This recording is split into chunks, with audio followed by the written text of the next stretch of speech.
As the snow globe shattered, you all found yourself transported to another world, a Christmas world, a world where you have no memory of the piers of Chicago, and instead, in your gruesome deaths, you are reborn as members of the Anise Star.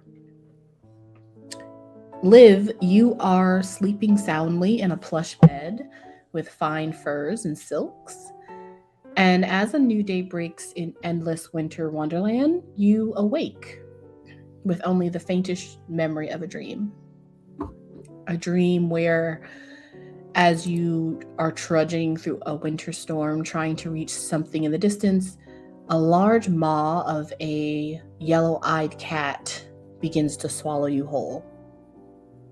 This memory is so faint that when you open your eyes, it is completely gone. And you remember that today is the day the Red Syndicate will gather to hear Ratapold announce who will be this year's lucky carrier of the secret item to be delivered somewhere at midnight, wherever X marks the spot. Your little companion Smudge is laying comfortably on his own little silk pillow in the windowsill, like a little cat, soaking up the moon's rays. And whose bed do we find you in this morning? I am very comfy and cozy in Aspira's bed this morning. Is she there? I hope so. She tends to be an early riser, I imagine, but we can dream. I will say that given you are not an early riser, and I'm going to probably assume she doesn't actually sleep. Honestly, safe assumption. Yeah. So I'm going to say she's not there, but she is somewhere, in the vicinity, just in case you wanted her near at any point. But she's not in the bed or in the room. You have a couple of hours. It's probably early mid-morning. So you have a couple of hours before you have to get up and get out of the door and actually make your way back to the Anise Star Trading Hall, which is where this announcement is happening. What would you like to do? Well, I'll need to spend at least an hour of that getting ready so I look my best. But until then, I think after a few more luxurious stretches, she'll reluctantly get out of bed, pat over and give Smudge a little scratch, and then go look for Aspira.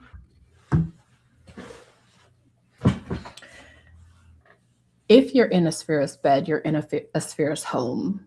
This is a beautifully dark, gothic, almost like it seems like it would be a mansion, but it's a mansion that has been built underground.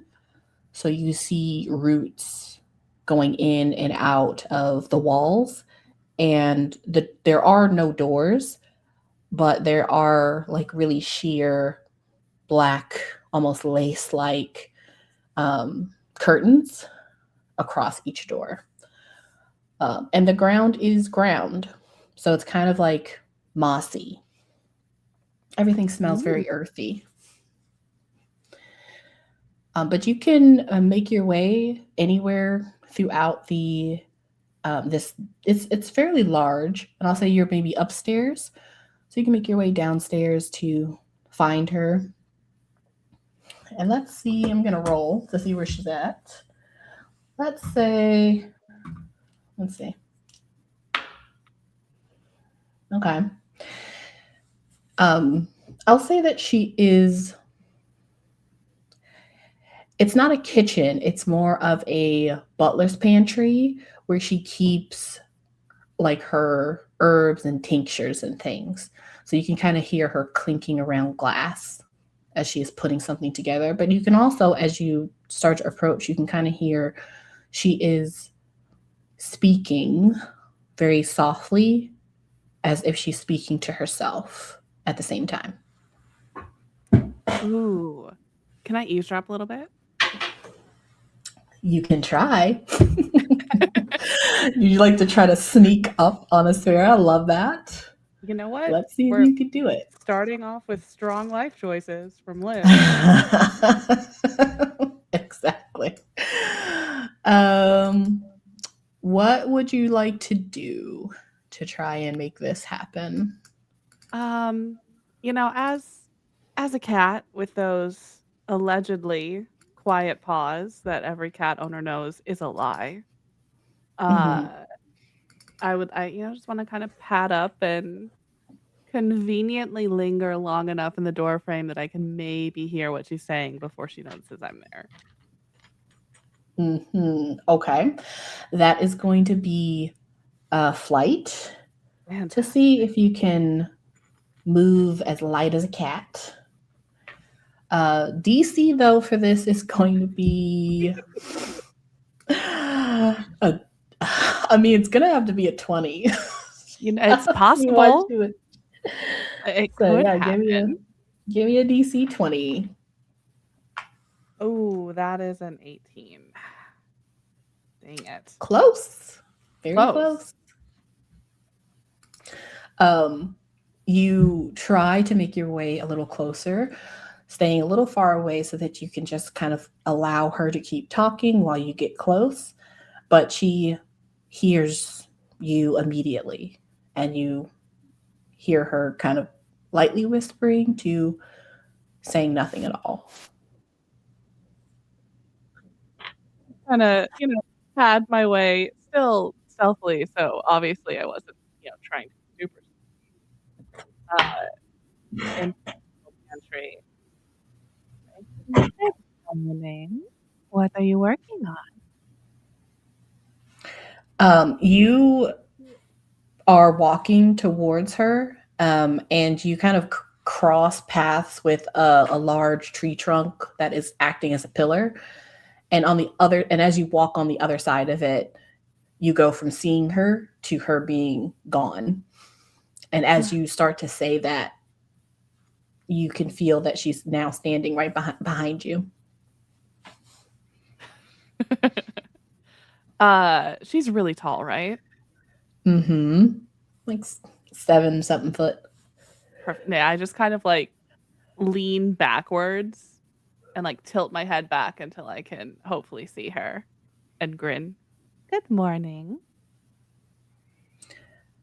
She says nothing, but you can feel the coldness that generally emanates from her.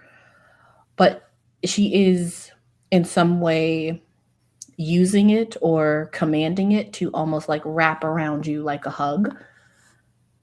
So you kind of feel these wisps of chilled air as it kind of envelops you. I purr a little bit. In a in the moment you guys are having, Smudge is awake and comes downstairs, and he's kind of just staring. You're not really sure what he wants, but Asphira kind of moves away to get back to her work as he comes down. I glance at Smudge, but keep most of my attention on Asphira.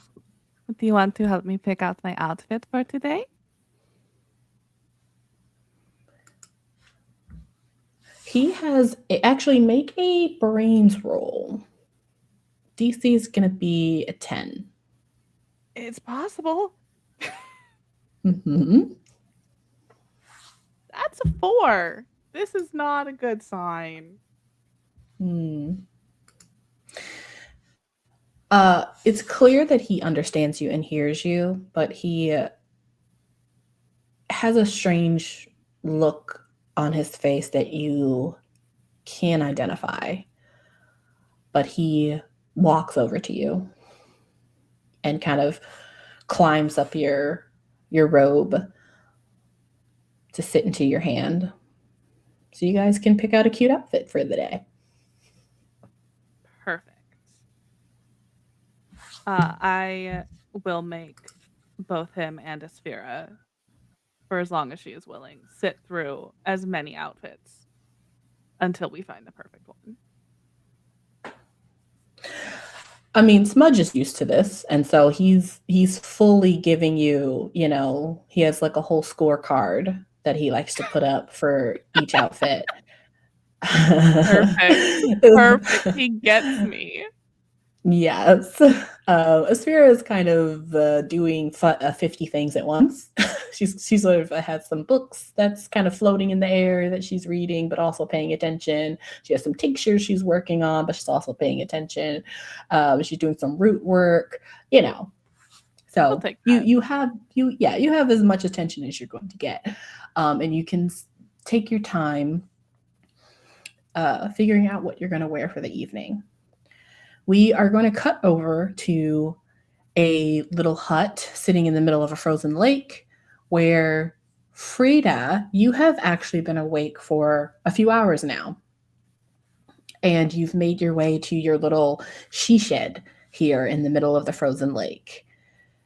Because instead of waking up to a wavering memory like Liv did that just kind of leaves you, you actually awoke to the memory of you dying as a nightmare, and that you still remember.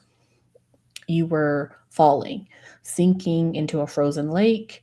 You still remember the feeling of something you've actually never experienced before, which is your body freezing, as well as cold water drowning you. Another strange event that has you on edge this morning is that even though you know you need to get ready so that you can head over to Ratapold's for the announcement, you have actually woken up in silence. The spirits are quiet, and when you try to reach out to them, they do not respond. Charlie Jr. also kind of feels this strange disturbance. He's been in a bit of a frenzy all morning because for some reason he can sense something too. And he's kind of in the corner of your little shack, kind of frantically gnawing on a log, sharpening it to a point with his teeth. What have you been getting up to since you awoke this morning? Yeah, she was very startled by feeling that sensation of cold and freezing. And she immediately starts doing a lot of like calisthenics and just like push-ups, sit-ups, lunges, just like I don't know, almost trying to like warm her body up, but like can't shake the cold at the same time, or like what the feeling of cold was. This like fear just keeps swimming over her as she's trying to warm herself up. Charlie Jr. is kind of right there with you. He's sort of feeling your anxiety and fear. And in between you just kind of like working out and trying to keep your body moving and you're continuing to think about this, he is kind of going through gnawing on pieces of wood, throwing them into the corner. Sometimes he'll run with you. You two look manic in this little tiny shed all by yourselves that nobody else can see. But time is of the essence. You guys have a few hours before you need to head over to Ratapold's. You would assume that Liv is now just waking up. So this would be the perfect time to figure out what you guys need to do and where you need to go. Okay. I think Fredda will look over at Charlie Jr. and see like the weapon he's essentially made. But like, no, we're making toys now, not weapons. Remember? He has a little stash of constructed toys. Yeah. You keep giving him like wooden toys, but he keeps sharpening them to a point. Yeah. No, you're supposed to make one of these, not sharpen the feet on it. Okay, let's just go. We've got places to be. As you guys walk outside, the feeling of cold is finally kind of starting to dissipate as you come back to kind of your regular regulatory system of cold being the norm for your body, but it's still very odd. The winter snow and wind seem quieter than normal.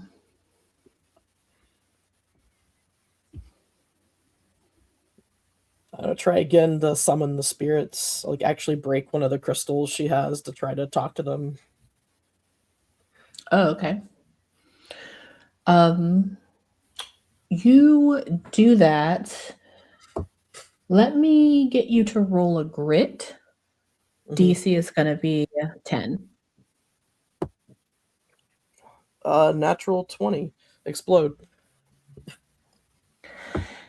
You immediately 24.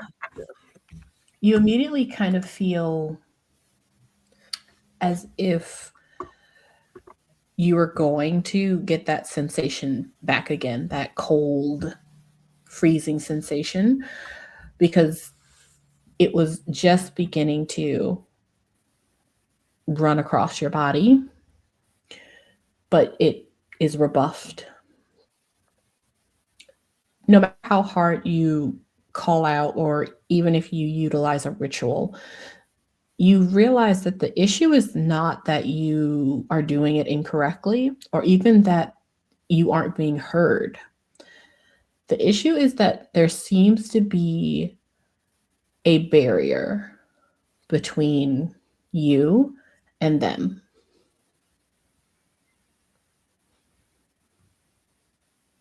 What have I done wrong for you to ignore me?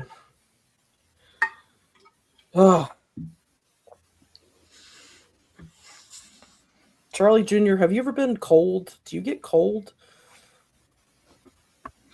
As you're about to leave and you're kind of having this conversation out to the spirits, and then you look down at Charlie, he's wearing like little tiny boots and gloves and a hat and a scarf. And he literally looks up at you like, he really looks up at you like, really? Yeah. Yeah, I'm freezing all the time. This is the vibe you get.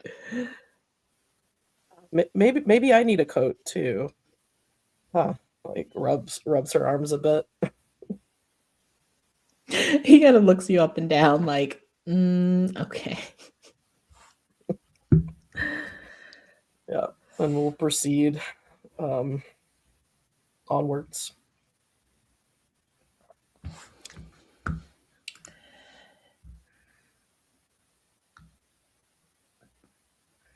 All right. Something strange is indeed happening here. However, no one seems to know this more than Blitz right now. Blitz, you wake up in a cave, curled up like an animal. Your fur is dirty, your claws caked with mud, and you are covered in a blanket of snow. You've been out all night. You thought you had finally tracked down the white reindeer, but it again led to a dead end. However, you did find something else that was very odd. You came across a strange marsh deep in the forest. You found trees that grew with deep red bark, that had black roots that seemed to be slick with some sort of strange slime. And you also found a pit that has some sort of strange black sludge in it that smells like molasses. You know you're expected to be at Ratapold in a few hours, and you are also expected to look presentable. So you do know you have to get yourself together. However, Spitz has been with you this whole time. He's looking just as feral. He's crawling out of your fur as you both kind of start to wake up and see that it is starting to snow outside. You are in the Yule forest somewhere. What are your next steps? Well, I'll guess I'll get up off the snow and shake some of the snow off a little bit. Take a nice You do deep that, and breath. Spitz does it too. I pat him on the head a little. Yeah, good boy. He bites you. Good boy. Now, did I find this molasses pond before or after I went to sleep? Before. Before, all right. Well, let's take that out. I'll head back over to wherever I found that, if it's nearby. Yep, it's still kind of right outside of your cave. All right. It smells like molasses. It looks like molasses, yes. Yeah. All right. I'll lean over on one knee and stick my finger in it and take a taste. See if it is molasses. It does kind of taste like molasses. It kind of tastes like molasses that's been sitting outside in a dirty pit for a very long time. So not delicious by any means. Much more bitter. I'll stick my finger in again and then give Spitz a taste as well. You know this, buddy? You've seen this before? He bites you, but does take the molasses. He actually has an opposite reaction. He kind of thinks it's kind of good. And so he's just kind of like, he kind of gives you like a thumbs up. I'm like, this is pretty good, actually. All right. Well, we will remember where this is then. Can I look to see if I can figure out where I am, either by trees or by stars or by the sky? Yeah, it's daytime. You do know that you're in the Yule Forest. The Yule Forest is very specific, and you've been in here before. I'll say that if you look around, you would most likely find something of interest that will lead you back to the trail. So, yeah, give me a brains roll. All right, DC, it's going to be 7. 7. Okay.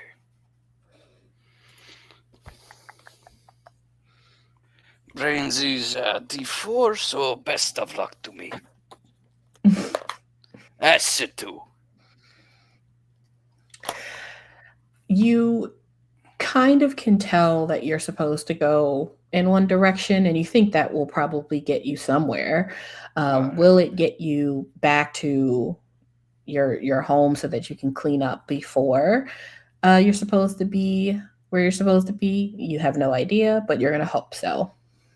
I will say, though, on that too, as you begin to walk away, what you don't see is the strange molasses liquid moving on its own from the pit, kind of climbing up as if to follow you.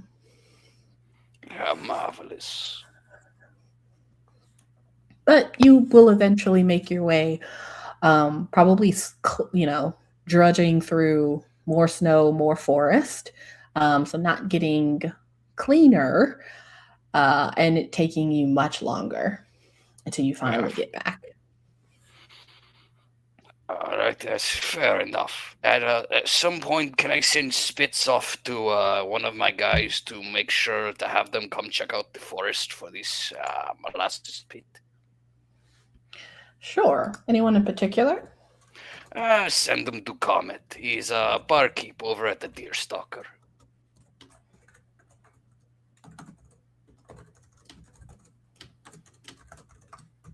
All right. Spitz kind of jumps out of your fur and gives you a salute, and also whips out a large hunting knife and disappears. Good boy. You all are making your way to the Anistar Trading Hall, where there is a lot of preparation happening. Obviously, the leader of the Red Syndicate, Santa Claus, is in preparation, but so is his trusted advisor and true leader, Ratapold. Ratapold, you have also been up for quite some time. You know that today is the big day, and honestly, you haven't been able to get as much done as you wanted to. You've been receiving a lot of gifts, a lot of letters, flowers. Occasionally, your assistant will come to you with cards of introduction for some people who just decided to like show up at this very busy time. Sort of just reminding you that they exist, that they've been so loyal, et cetera, et cetera. It's quite annoying. You've come to find. You've also had your hands full of like other work. There's been some really distasteful pranks that someone has been complaining about. That kind of, Blitz has been sort of MIA. Fredda has been cutting her time that she has available for you as she also supports Santa.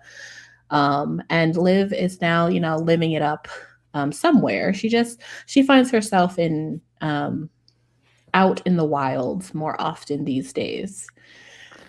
So you are just you're not really being able to keep up with the crew as much, and so you've kind of had to rely on some other folks, other people that have been kind of loyal, but not as loyal as your actual crew. So the Red Syndicate's doing well as an organization, but the Any Star, you feel like it just hasn't been the same. You are currently sitting at your desk. There are papers piled up everywhere, and your assistant, who's Levy, she used to be a waitress at Tracy's bar, and she's a real sweet girl, but not a great assistant. And so you are kind of drowning in paperwork. While you are sifting through everything, Tad appears. He has a small little lock of dirty white fur that he kind of puts down in front of you. And so now you know that Blitz is okay, but you do know that he's been spending all night searching again and fell asleep somewhere in the Yule Forest. While all of that's happening, you're also kind of going through something right now. You're not really sure what's going on, but you have been in your own mind lately. There's an itch, a maddening itch, and it's caused some alarm, but you have managed to keep it from those closest to you. How is Ratapold holding it all together as he prepares for tonight? Well, I think I've had a couple of stiff drinks, couple of wheels of cheddar cheese to keep sharp. And I'm just really anxiously pacing my office waiting for missives to tell me that my friends are on their way. You wait for that as Levy comes in at some point. What would you drink? Oh, well, let's see. I guess a hot toddy would be all right. Or perhaps, what's a Christmas drink? Eggnog. Eggnog. Oh, that's a good one. Yeah, eggnog. We'll have some really spiked eggnog. She kind of scooches in. She is trying to be quiet because she knows that you're busy, and she knows that it's really stressful right now. So she kind of scooches in, moves some of your papers off to the side of your desk so that she can set a tray down that has a nice glass of eggnog and a whole bottle of whiskey for you, so that you can kind of add your own dosage. And she kind of just slides it on there. And she sort of just looks at you. I'm so sorry, boss, but I don't really know where anybody is. I think they're on their way, but I don't have like I don't have any word for you. So That's all right. You tell Rizzo to keep an eye out, and we'll hear from him as soon as they get here.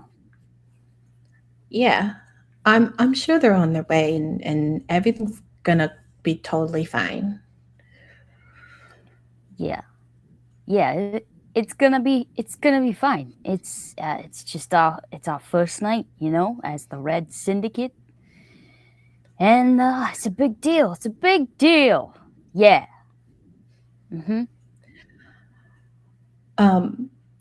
Do you want another wheel of cheese or? Yeah, just sharper, extra sharp. No, the sharpest of cheese. Okay, extra sharp. She kind of starts writing it down in her little notebook, and she begins to walk out. And before she does, she turns around. Oh, I did almost forget. I know you told me to stop people from giving you gifts and everything, so I have done that. But there, and she kind of takes out of her purse or pocket. It's like a little vial that has a little note that's been wrapped around it. And she kind of sets that on your desk, like just in case you want it, but you don't have to have it. But I thought you could just. Who's it from? Yeah. She does not tell you. She sort of blushes a little bit and then runs out the room. Maybe it was Velvet Bow then. He's just gonna unwrap it and see what it is. It is indeed from Velvet Bow. He always did have a way with the ladies. She hasn't really been in the scene lately. There has been, she's been through a lot with the whole engagement being called off with Rudolph and all of that. However, since she knows that soon you will be choosing the favorite this night, she did give you just a little something. And so there is like a little note on there. It's more of a hope you don't stress too much. Love, Velvet Bow. And it is it's like a sipping cream. So it's like basically like an eggnog with whiskey in it, but it's like handmade. So she made it herself. Good stuff. It is very good. It's good quality stuff. It's peppermint flavored. Oh, Mm-hmm. I do miss that Velvet Bow.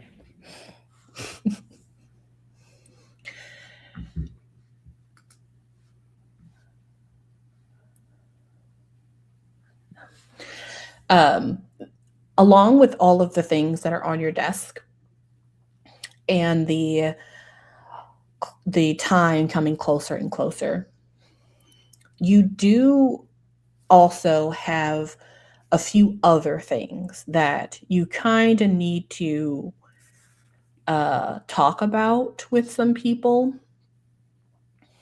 because everyone's going to be assembled. It's kind of a perfect time to grab people who you haven't been able to see, but they're all together. One of those people is actually whoever is the leader of a faction called the Hollies.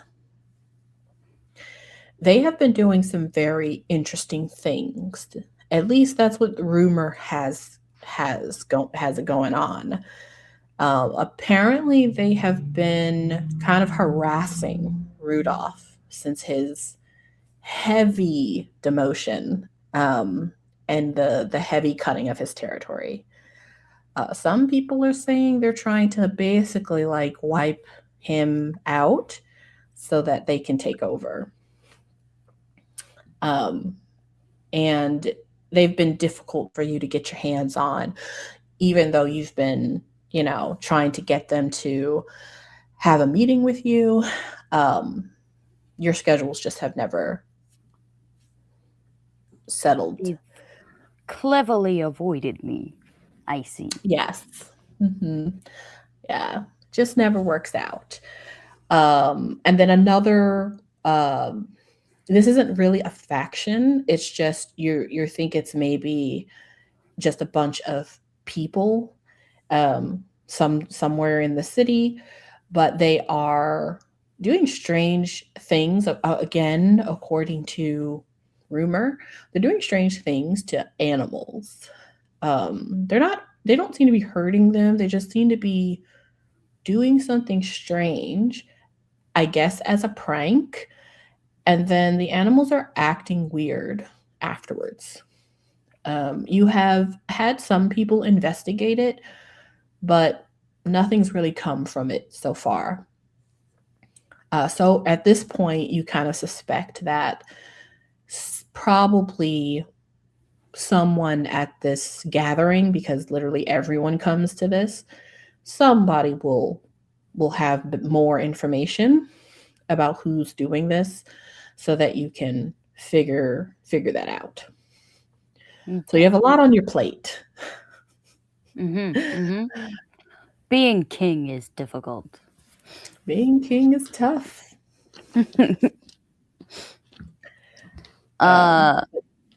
Is there anything in particular you want to do to prepare for tonight? Not particularly. I think if I'm trying to make sure that I meet with the leader of the Hollies, then I want to send a letter, like a personal letter to their leader, and just be like, I hope to see you at tonight's festivities. Because everybody's supposed to come.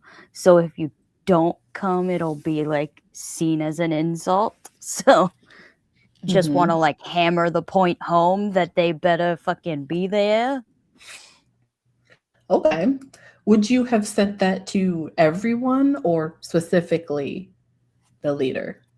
Specifically the leader. I like a personal touch. Okay. Yeah, I'll say you do that before the tonight, and you have yet to get a correspondence, but we'll say that you were able to send that out. Excellent. And I dust off my best suit and make sure my fur is shining and smells deliciously of peppermint. And check in on Santa Claus, make sure he's ready. We want you in the big suit, my guy. This is the first Christmas we're seeing you out in, forever. So give us a big ho ho ho, hey? Excellent pep talk. They have made his suit a little bit more brighter this year, a little less menacing, and he has kind of hung up his axe for the foreseeable future. And so he is ready. And so we find ourselves in the lobby of the Anistar Trading Hall, a beautiful 7-story factory where crystal snowflake chandeliers hang from the ceiling and reflect onto the blue ice floors. As Ratapold prepares to address the mass in attendance with Blitz, Fredda, and Liv by his side. Now I'll do the opening. All right.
All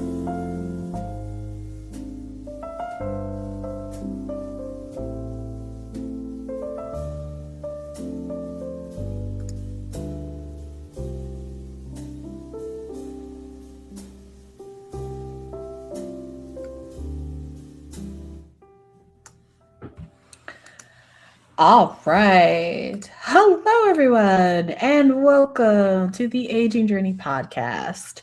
Today, we are playing our Kids on Bikes holiday scenario written by me called X Marks the Spot Horror Holidays. And this game is set in Chicago in the 1920s, where which is kind of synonymous with prohibition, speakeasies, and the rise of organized crime. And so we are using Kids on Bikes to play a mobster factions game where our players are a crew of mobsters vying for territory. If you'd like to know more about these particular characters, please watch our session 0 that we did a whole year ago. And if you haven't watched last year's Christmas special, you can find that and other games like it on our YouTube channel. Content warnings will be in the description below. Enjoy the journey.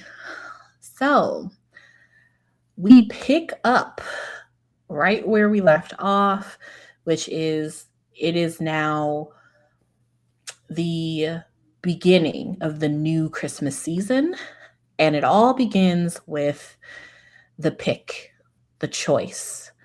You all were named the favorite last season, and you did a bang-up job finding the drop, grabbing it, bringing it back, realizing what was happening with it, and defeating Mrs. Claus, turning Santa, who turned out to be Fredda's father, and Ratapold becoming in charge. So you guys are no longer the ragtag crew of the Red Syndicate. And so this year, a new crew has to be chosen.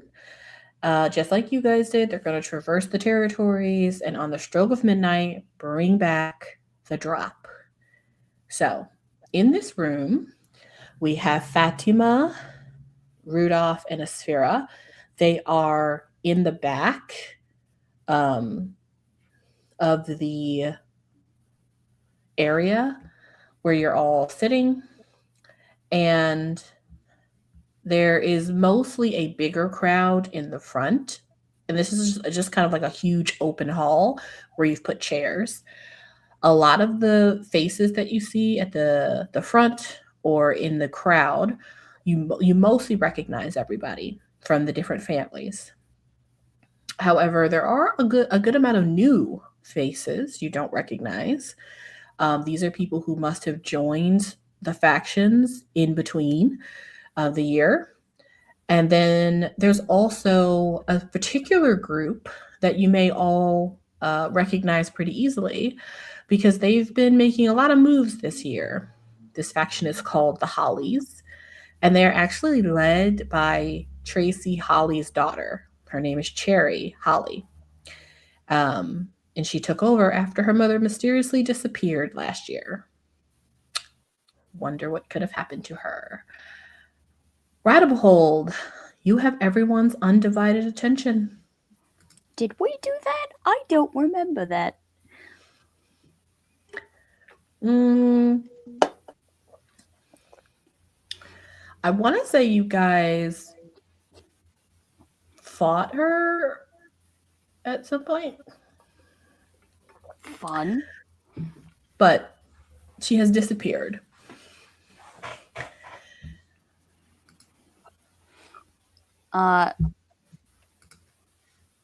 So I'm gonna make the announcement of the drop. Remind me, do I know where the drop is? Because last year, weren't we given a location or no? Yes.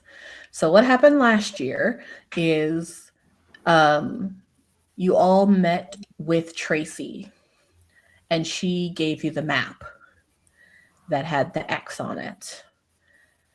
And she told you that it was from the Clauses. So far, based off of what you guys think you know, one of the Clauses learns where the drop is going to be, marks the map, gives it to the assistant, and the assistant delivers it after they've been chosen.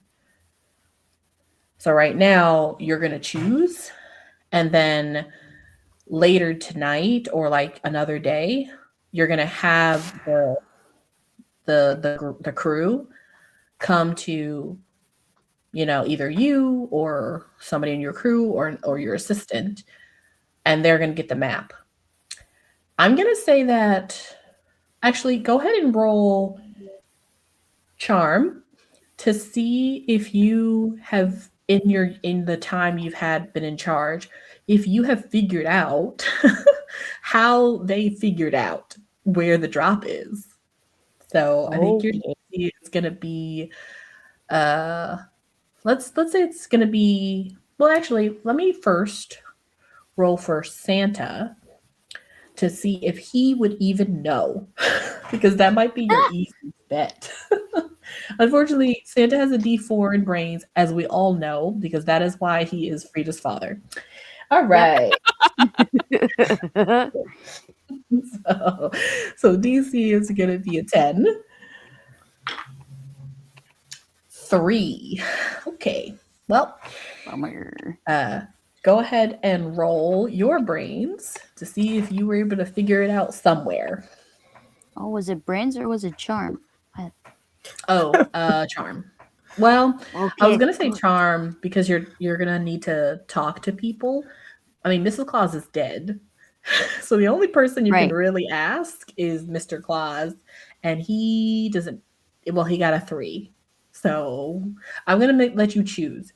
You could have either tried to figure it out your own way and use brains, or networked, like tried to figure it out through people with charm. Well, I'm definitely going to use charm then, because I'm not the brainiest guy.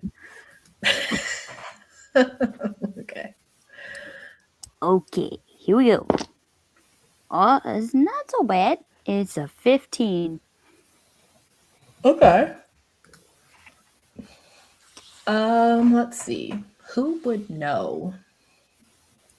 I will say that, honestly, Asphira kind of knows a lot because she's a very old territory. Yeah.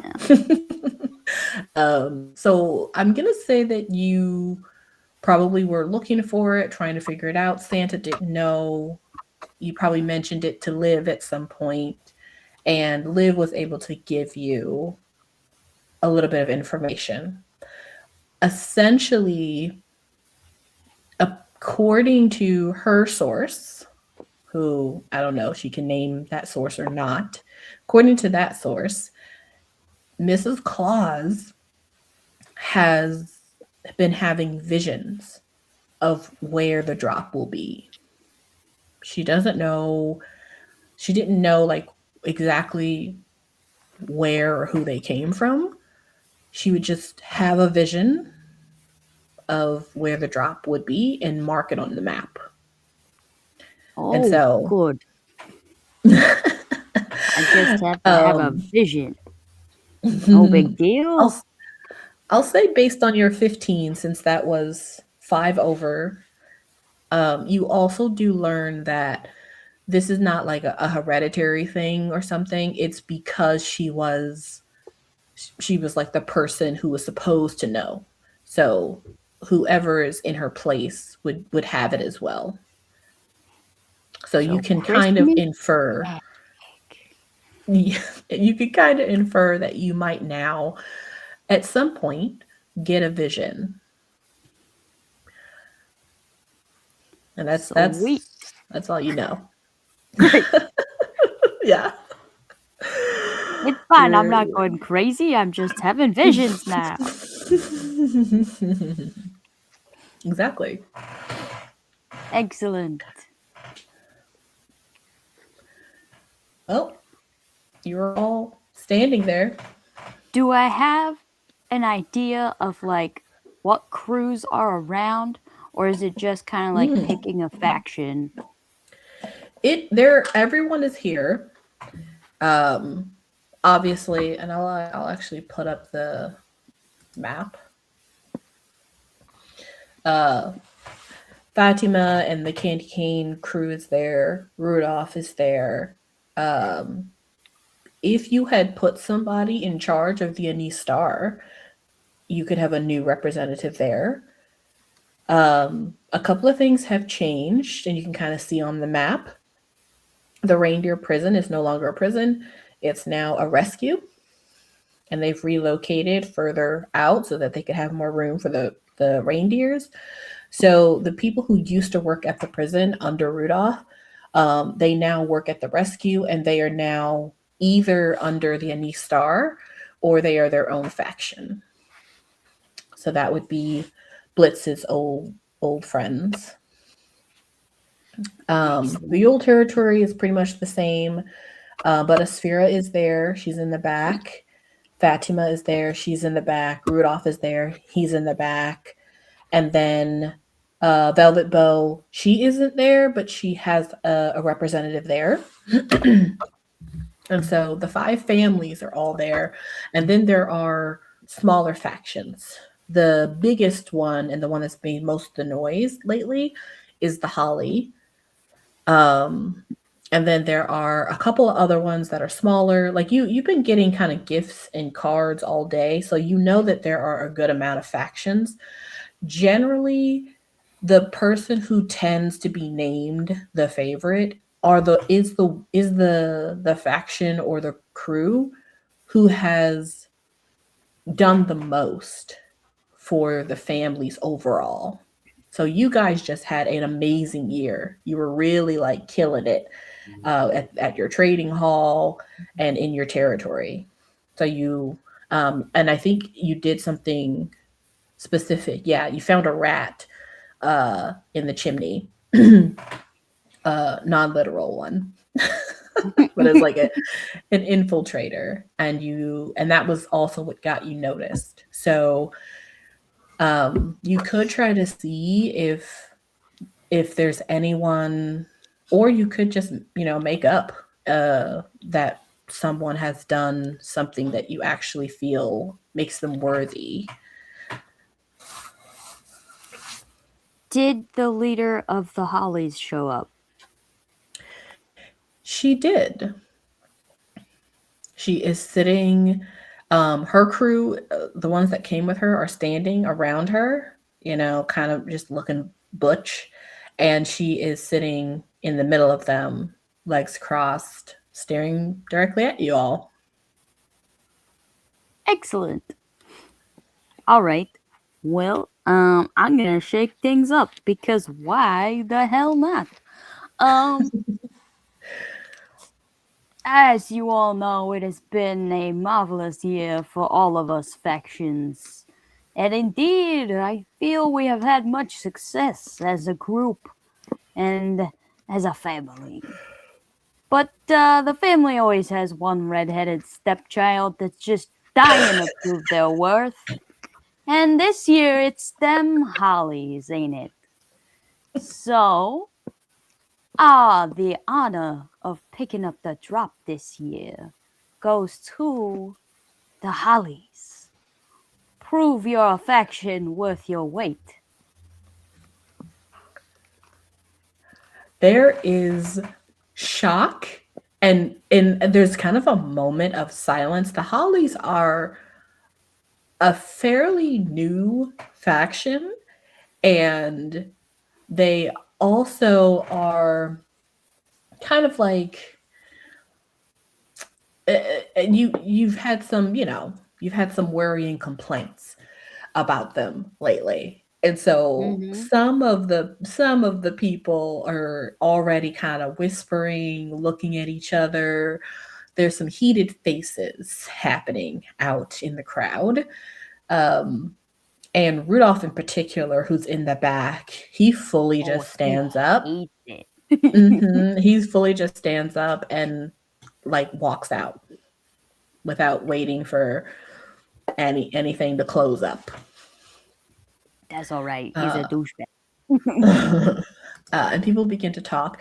Fatima kind of also stands up and just sort of addresses everyone. Congratulations. If you all would like, I have a soiree planned over at the Candy Cane Cabaret. And so I hope you all will join us. And she graciously kind of gives a little nod to you and everybody and turns as well. And some people, they're kind of like, I mean, it is what it is. This is how it works. And so they kind of get up and they're like, I mean, all right, fine.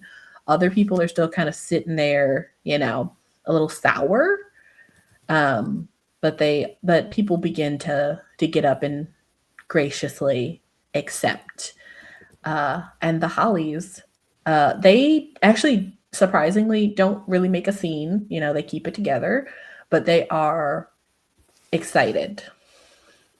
And Cherry kind of stands up, and she's wearing a long pencil skirt and a black vest that she kind of pulls down and gives you a curt nod, as if to say, challenge accepted. Excellent. Is everybody else here now? Living Yep, Blitz they're and right everybody? next to you. I don't know what they look like, but they can explain what they have showed up looking like. But yeah, that all happens and people begin to shuffle around, and you are left with Liv, Blitz, and Fredda.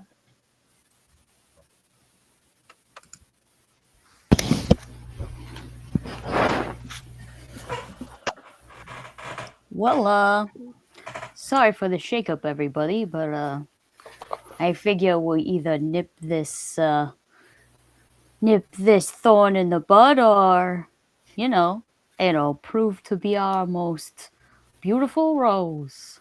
That's it. I don't think this is a very good metaphor. You've done better. I'm Right. very confused. I'm very confused. I like roses. So I know we've had some complaints about the Hollies, but I don't know if you remember last year very well. We almost died like many times. Any crew less than us will meet a bitter end. So it'll either get rid of the Hollies, or they'll prove to be a powerful ally.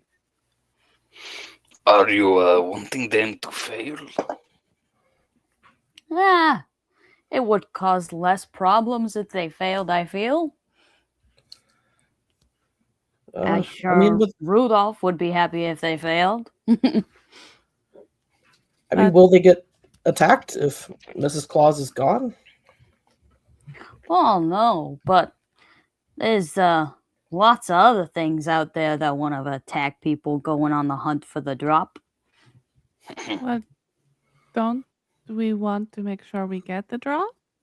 Oh, Yeah, I thought it was yeah. We the Red Syndicate will make sure the drop is collected, no matter whether the Hollies fail or not. One last adventure, everybody?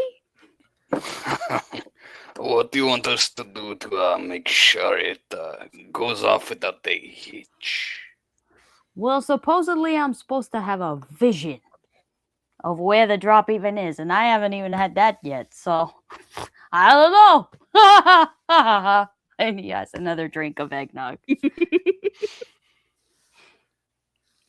Yes, I think you all notice Ratapold has been really throwing those back. And what do all of you look like? What does this crew look like?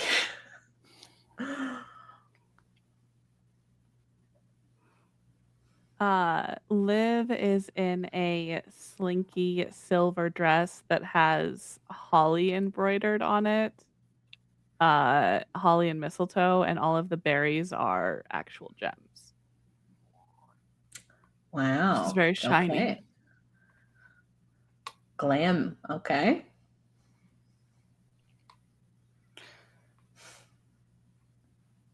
I think Blitz is what he usually wears, but he's cleaned up a little bit. No more dirt and mud.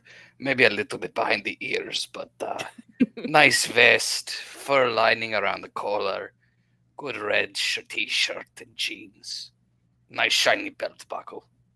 He's got his fingerless gloves, and those are one of the few things that probably don't get cleaned very often. You can see some of the stains.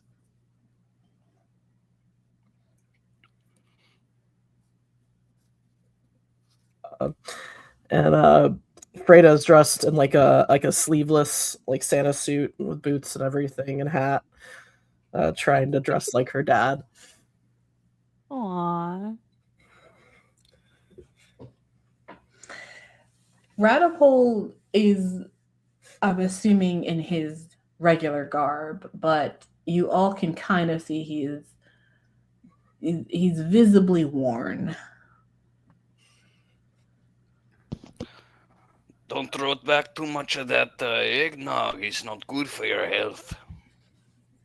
Very few things are good for your health. You just gotta kind of roll with whatever works at the moment.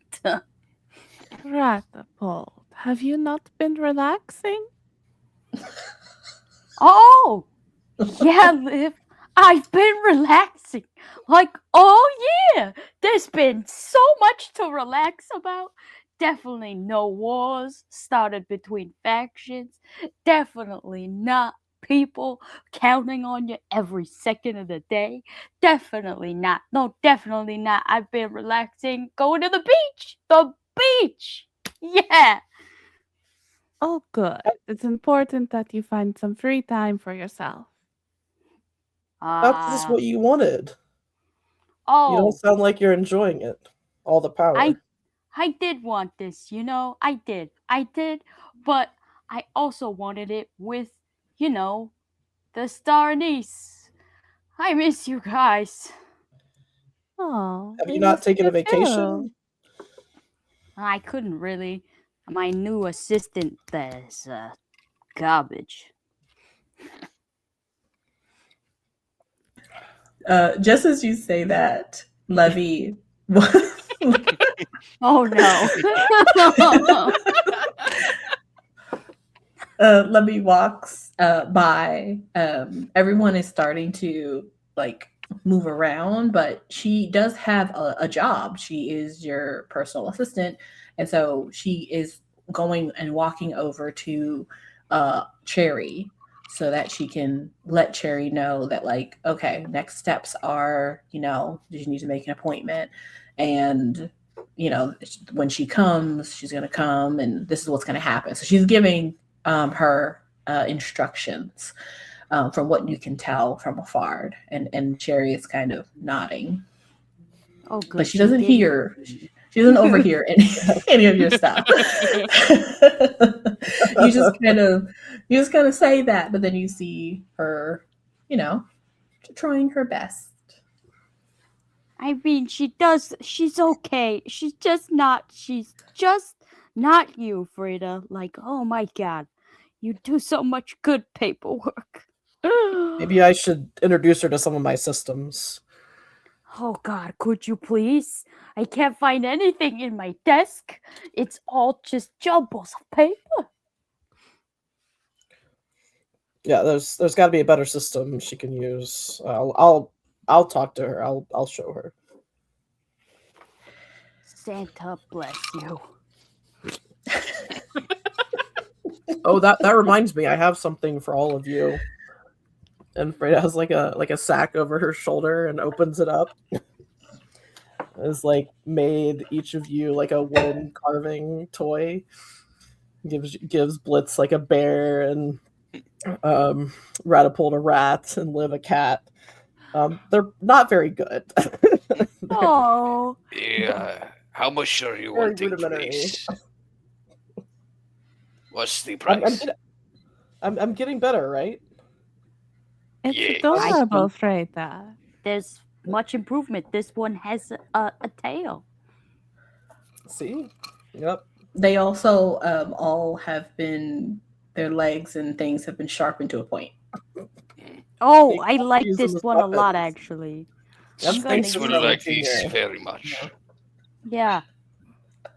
Yeah. I'm gonna use it as a pin here for my handkerchief. Oh, look it's beautiful. I'm so glad you like them.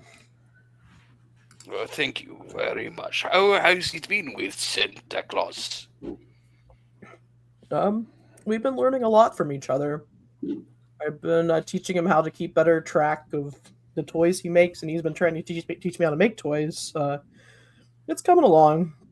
I mean, Charlie Jr.'s gotten very good at making sharpened toys. I don't know if those are safe for children, though. Oh, well, what's a little Christmas without splinters? Well, that's true. Teenagers need toys. Why do teenagers need sharpened wooden implements? It is good I to don't grow know. up knowing how to use a knife. It's rough in 1920.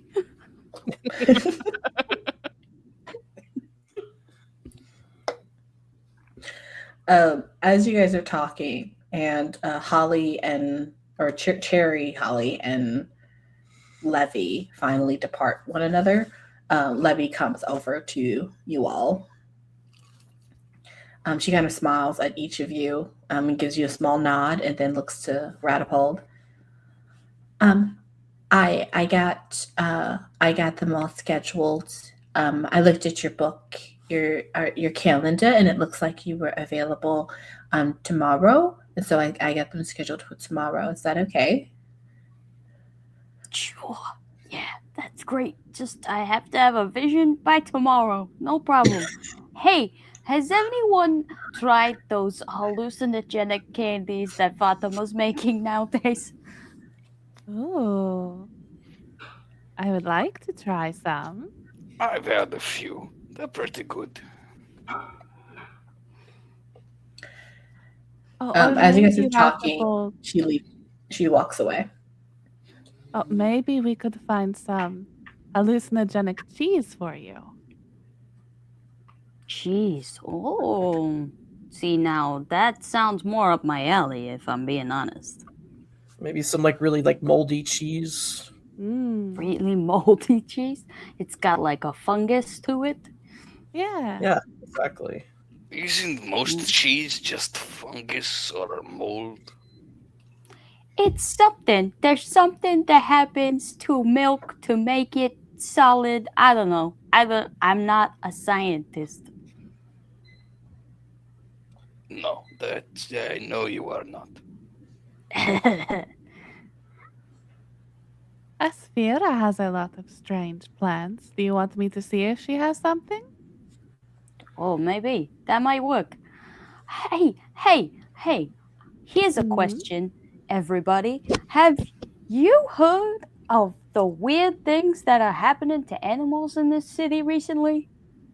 Because I've been hearing some weird things, and I don't know if it's just because I'm at the head of stuff that I'm only hearing pot rumors that are just blown way out of proportion, or if there are real things going on in this city that we need to be concerned about.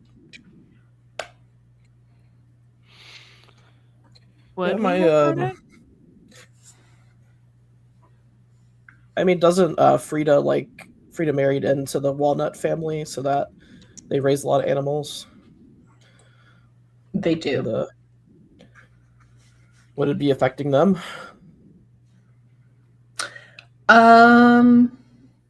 Possibly. Let's see. I mean, what would you want to do in terms of how to approach that or find that out? I mean, I don't know if that would have been told to me or if I've just been away and don't know yet. So it could be that I have been elsewhere. So, well, we can see if you want to roll something to see if. Let's see what I want you to roll. I mean, if you want to try to kind of think about conversations or anything like that, I would accept charm. Or if you just want to kind of try to remember or think about some things that maybe you've seen yourself and connect the dots, I'd accept brains. Let's do brains. Maybe there was some correspondence while she was away, so and like Okay. something was open, but I glossed over it before, so I'll roll that. Let's make the DC 6. 7. I rolled a 7. Do we get what do we get a bonus to as adults? I don't remember. I But think I rolled it a was 7. brains and grit. You get a +1. Okay. All right. So an 8.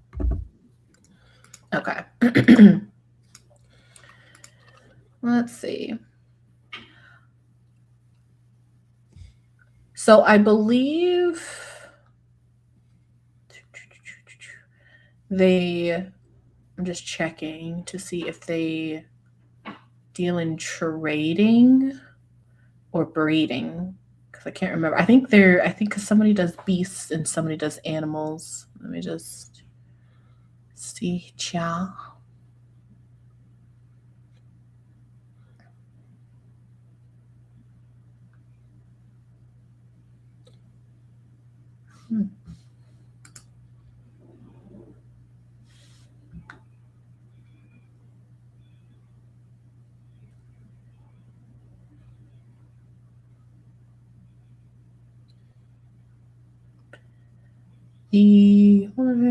They do. So they manage and breed specifically for feasting. Okay.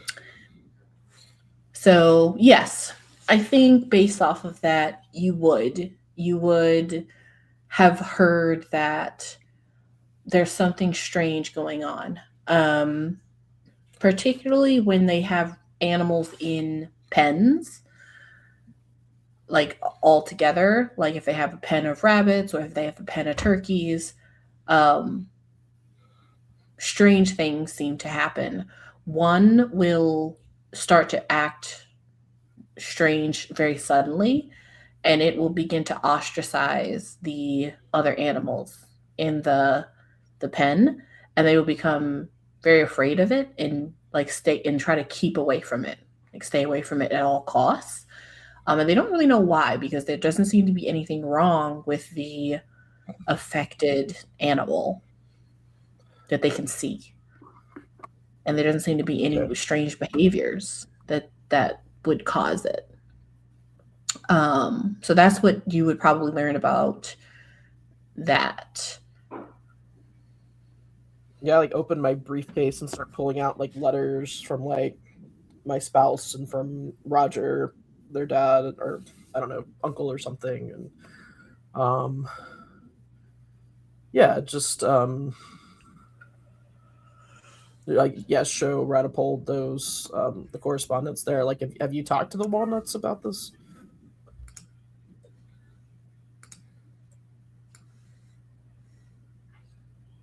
I forgot I was muted. No, I haven't had time. There's just so many things going on at once. But I had heard the rumors that something odd is happening to animals all over the city. I don't know. It feels like a weird, I don't know. There's like a leaking from the real world or something. Like I've just been there's just things happening that are weird, that don't seem to come from here. You know what I mean? Is anybody else feeling this? How long ago did this start? Like not long after we took over, I think. Right? It happened in like the last couple of weeks as it got closer to as it got closer to the new drop. It just started happening as soon as Christmas time rolled around. Fredda kind of like covers her mouth in case somebody can like read her lips, and she like says to the group like, "I don't think I can connect to the spirits. Do you think that's related?" That seems bad. It happened this morning, and I felt cold. I drowned in my dream in a frozen lake. Ugh, kind of shivers. You've never seen Fredda shiver before. Liv kind of just reaches out and touches her arm. Does she feel cold? Of course, she always feels cold. You feel like you always do. But I Not actually any- feel it. You've never realized how cold you were before. No, never. Oh, you've I must always be thought it was the freezing now frost then. giant in her. I just assumed you were tough. I mean that too, but no, this is alarming, right?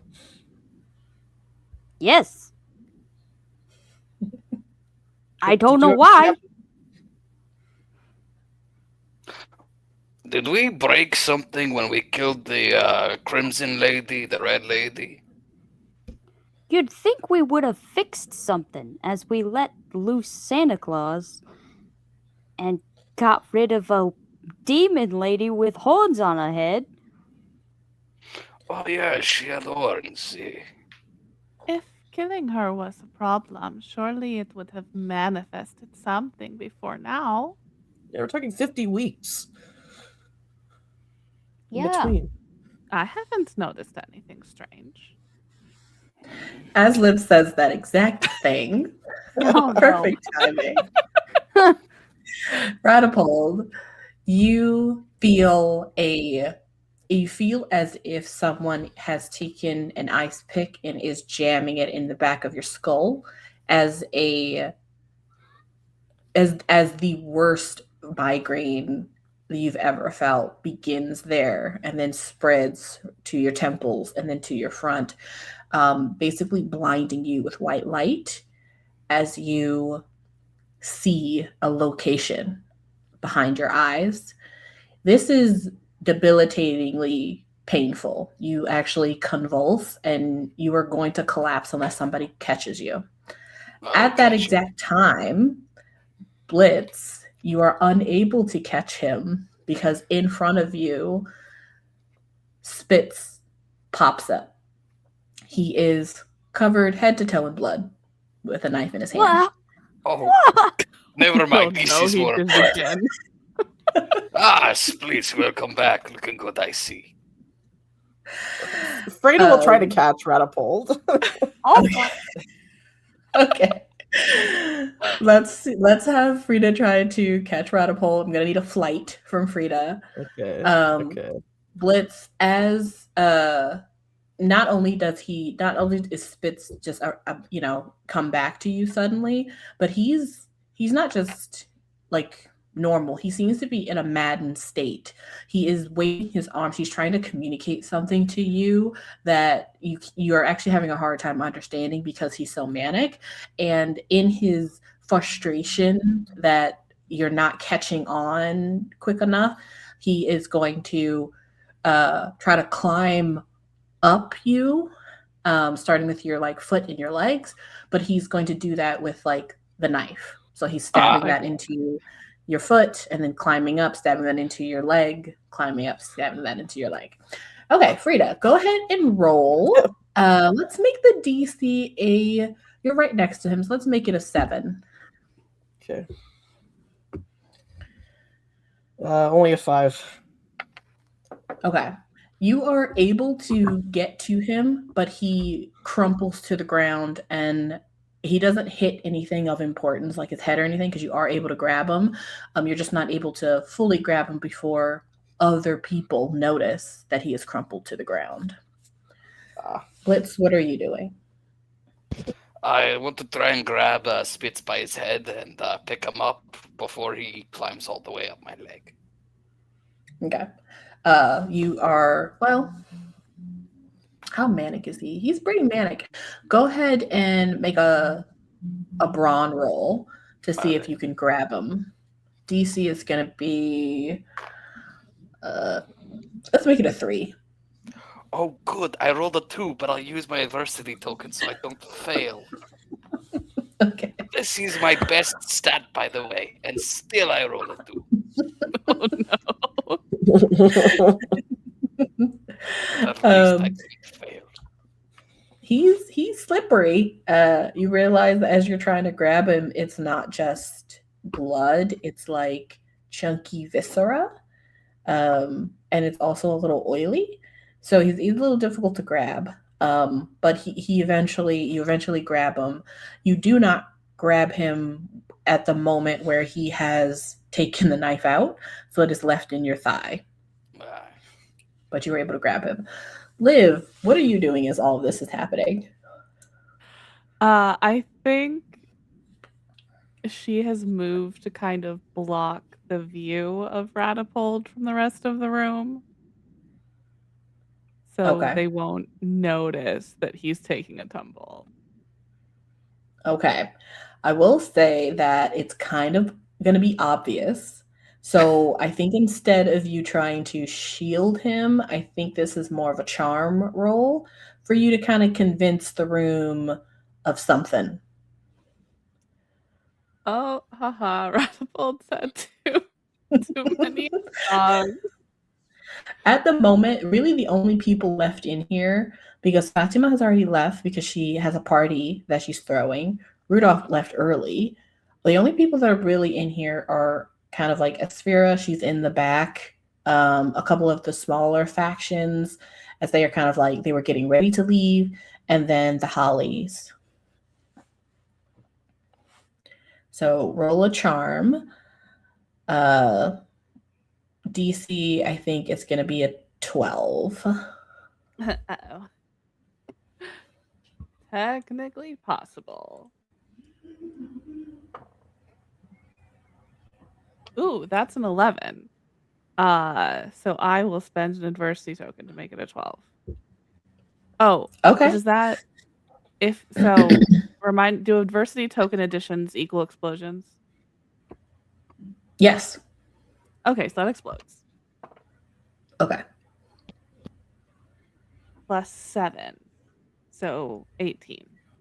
No. Okay. 19. I can do math, guys. That's 5 over. So yeah. What do you do and say to convince the people who are left that basically there's nothing to see here?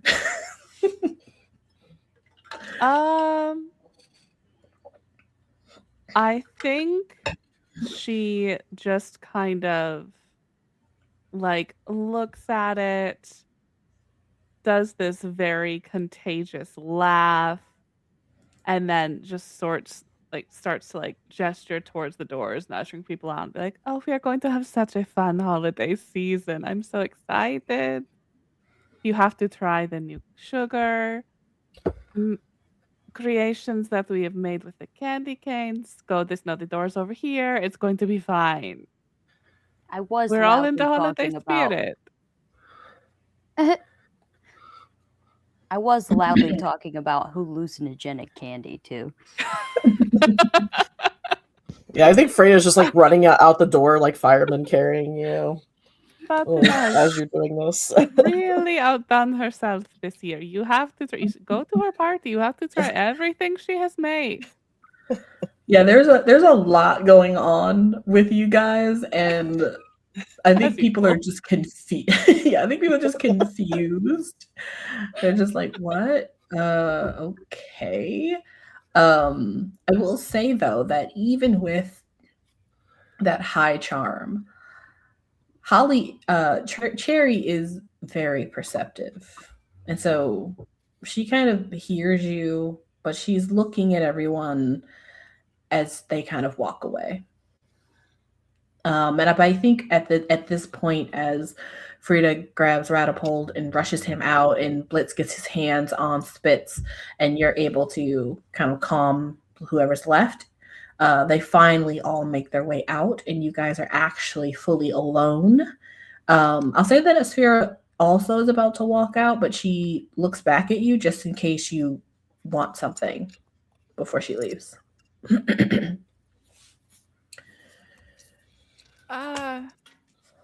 I'm just gonna shrug a little bit towards her and grin and wave. Is that telling her that it's okay for her to go? Uh-huh. Okay. Cheeky goodbye. Okay. She will move, obviously wordlessly, with a chill in the air, gliding across the floor. And she will leave along with everybody my else. girlfriend is so cool. Your friend, huh? My girlfriend. I said it. I stand by it. Yeah, she's like Very close roommate. That's all. Yeah. History will say they were roommates. Yep. Very close. Really close friends. Really cool. Perfect. Okay. Fredda and Ratapold. Ratapold, you are still in a lot of pain, but Cool. you're seeing basically visions of a space, right? You're seeing like trees, you're seeing the sky, it's almost like it's showing you a triangulation of a location. And even though, regardless of whether you've been at this place or not, you can tell based on what it's showing you where it is. And you'll be able to mark it on a map. Have they pulled me into the office? I think Fredda is doing that, yeah. But yeah, this is what's happening while she's taking you. Yeah. Okay. Try to take you out like to your couch in the office. Yeah, just asking if you're okay. A map. I need a map. Oh my god. All right. I need a map. I will say you are unable to speak. Okay, now talking. The pain is still 100% there. It's still very debilitating. You are unable to walk and unable to speak, and you're also unable to see. You still only see like a blinding light in front of your eyes while you see these visions, and that'll happen for a while. But while that's happening, Fredda is able to whisk you away to your office, and we'll come back to you guys as we go back to Blitz. Blitz, you are holding spits in your hand. They are waving at you manically, trying to get you to understand them. They don't have their knife anymore because it's in your leg, but they are kind of like doing a motion as if kind of like across their little tiny stomach. And then they're like trying to mime that they saw, they're trying to mime the description of a person. And then they do like the motion for diving into a pool. And you can roll a brains to see if you can figure this out. Sure, let's roll a brains. Otherwise, I have maybe an idea. So, a 4, that explodes. Well, wait, what's the DC? No. DC is going to be 6. Okay, well, a 3, that's a 7. Very nice. Yeah, so you are able to piece it together. He's going a little fast, and so it's kind of hard, but I think if you get him to calm down a bit, you'll actually be able to piece together what he's trying to tell you. Okay, I'll move over to a table, and out of my back pocket, I pull out a series of papers. They're just like some random like wanted posters that sometimes we put out, or at least in my line of work. I'll put them on the table and spread them out, and I'll start pointing, just like, use these. Is there, who are you talking about? Find some. He uses kind of the blood that's still wet on him, the viscera, to draw with his hands, but it basically, and his feet, and he's just kind of like runs around this piece of paper, but essentially he draws a big circle and he makes the diving pool motion, and then he licks his fingers. So you get to know that he's talking about the pool of He's talking about the pool of molasses that you guys found. And then he kind of mimes that he found a body and that the body was already dead when he found it. Wow. But he's trying to like tell you that the body like you need to. He's trying to get you to go and look at it. Like he's trying to like show you that it's important that you go see who it is. Okay, okay. Is this body at the pool, or where is this body? Yeah, he nods. Okay, It's at okay. the pool of molasses. Can you take me back there? He's gone. Oh. Okay, okay. I'll head over to where everyone else is. See what's going on over there. Back over, Liv, what have you been doing while Blitz has been kind of having this conversation with Spitz?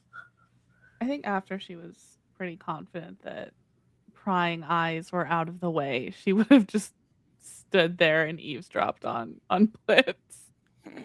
Okay. Yeah, you watch and hear this whole thing. I don't know how much Blitz you say out loud. Very little, but afterwards I will turn over to Liv. Looks like my Twig wants me to go take a look at the body over by an old molasses pool. Oh, did he kill someone again? It is possible, but it sounds like he found someone who was already dead. You want to come take a Oh. look? Sure, but It's- you have a knife in your leg. Ah, yes. Right then. And I'll reach down and pull it out. Yeah, you pull it out. Right. Liv, go ahead and make me a. Let's do a brains roll. And then Blitz, go ahead and do a grit roll. All right. Brains DC is going to be a 6. For Okay. Blitz, your DC is going to be a 10. All right. Ooh, nice. Impossible. Very nice. It was a 9. Oh, 2 9s. Interesting. Liv, as Blitz takes the knife out that Spitz had, you notice that there is something weird and goopy on it that doesn't really look like blood. Blitz, you take the knife out yourself, and you can feel that your wounds are starting to heal. They're healing maybe a little quicker than they usually do, but this time you can kind of feel them. It almost feels as if someone is stitching your wounds together. Oh. That's weird. Odd. Blitz, what is on that knife? I'll hold it up to my snout and take a deep breath. What do I smell? Smells like blood. Does it smell like molasses as well? Nope. Blood. Oh, well, that makes sense, but there's something on it that looks thicker than blood. Here, you take a look at it. I just smell blood. Ugh. Liv very gingerly takes it between two manicured fingers. You take it gingerly and move it towards you, and that drop of strange liquid you see drips off and onto the ground, and it basically like looks like it squirms beneath like the ice tiles and disappears. Did you see that? What? I was looking. Does it seem like it heals quicker? I heal quickly, but this feels very nice. It doesn't feel like a stabbing at all anymore. Did you not see the little worm thing? No worms. Just a stick wherever he went. Can I? She's gonna like get really close to the wound in his leg and look for worms. Like, I think there are worm things inside of you now. As you get close to the as you get close to them, you see that they are completely healed. This seems fast even for you. I know, right? It's pretty nice. I think you have worms. With everything that I have eaten, probably. Fair, but no, I think you have weird black goopy worms. Like molasses worms? I don't know what that is, but sure. Yeah, come with me, I'll show you. There's a molasses, how'd you say? I don't know. It's a pond out in the forest where I was hunting. We can go take a look. I think that's where Spitz went. Okay, let me get my coat. I'll let Fredda know and Ratapold. Yeah. Fredda, you are basically holding Ratapold as he is still in the throes of this pain. He's basically just holding his head and screaming. He's not able to articulate what's wrong. And Blitz and Liv, this is what you see when you find Fredda. Yeah, she's like entirely too close to like his face right now. Like trying to get his attention and like Hey, console what's him a wrong bit. with Boss Man? I think I don't know, is he having the vision? I don't know. He just keeps screaming. He hasn't said anything coherent yet. Oh, Freda, your hands are cold. Maybe put them on his head. It might feel good. Okay. Like grab both of his cheeks with her large meaty hands. That's actually a smart idea.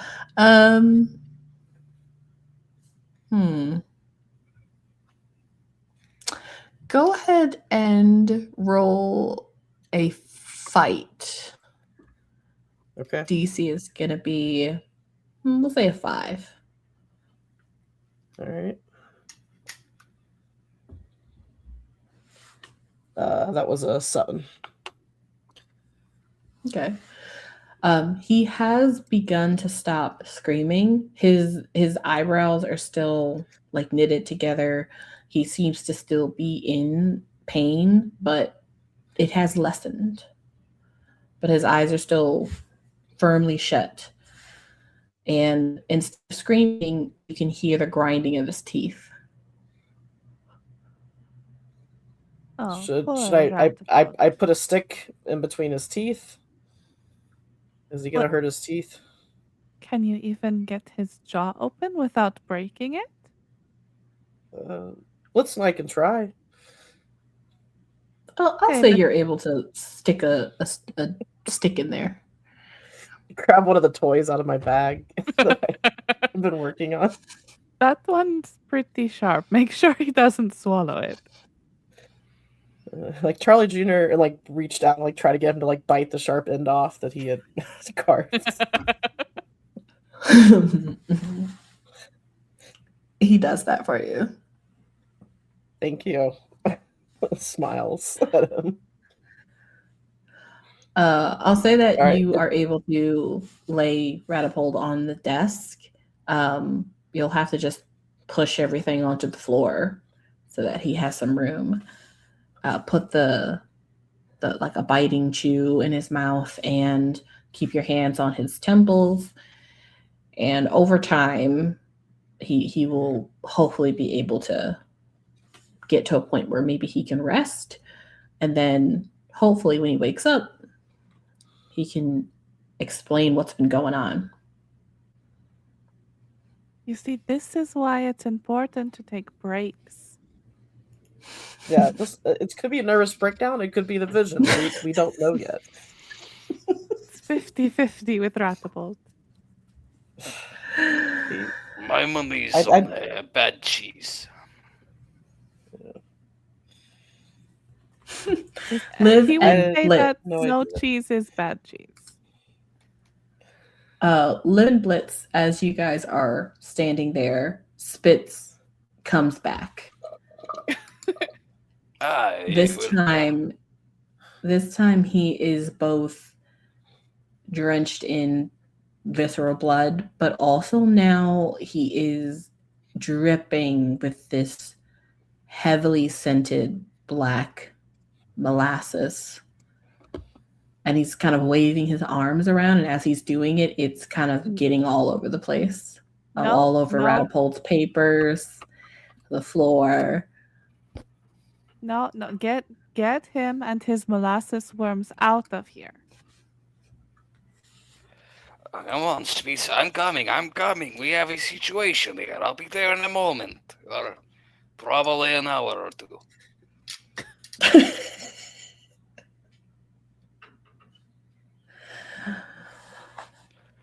We could just bring Ratapold with. You can carry him, or I can. Yeah, that's a good idea. Okay, Spitz, we can go.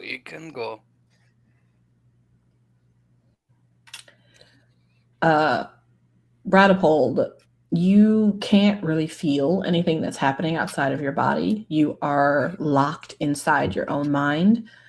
But Liv, Fredda, and Blitz, you all make your way to back to the Yule Forest. Blitz leading the way. I'm holding Ratapold. And this takes like an hour or so to walk there. And Ratapold, in your own mind, you were seeing that vision of this place and the triangulation and where it could be.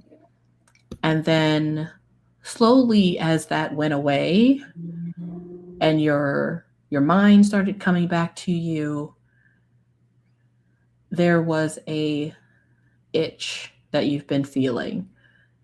It's right there, just at the back of your skull, right above the spine.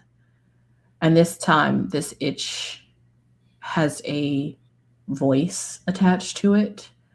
It's a giggling little girl. Oh no. I remember this voice. Who are you? You were here before. Every time you speak, your voice echoes back to you in your mind. Except it kind of sounds like you, but doesn't sound like you.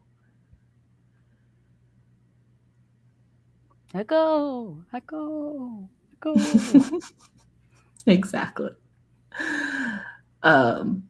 You try to have this conversation, but in time, your mind starts to come back to you. And you finally open your eyes. But instead of being in the trading hall, you are outside. It's snowing. You're looking up and you can see the tree canopy. You're apparently in a forest and you are moving.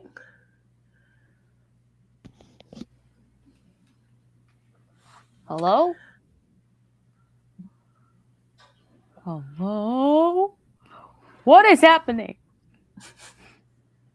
Oh, good, you're awake. You just Yeah, Fredda just like a nap. Yeah, nice. A nap?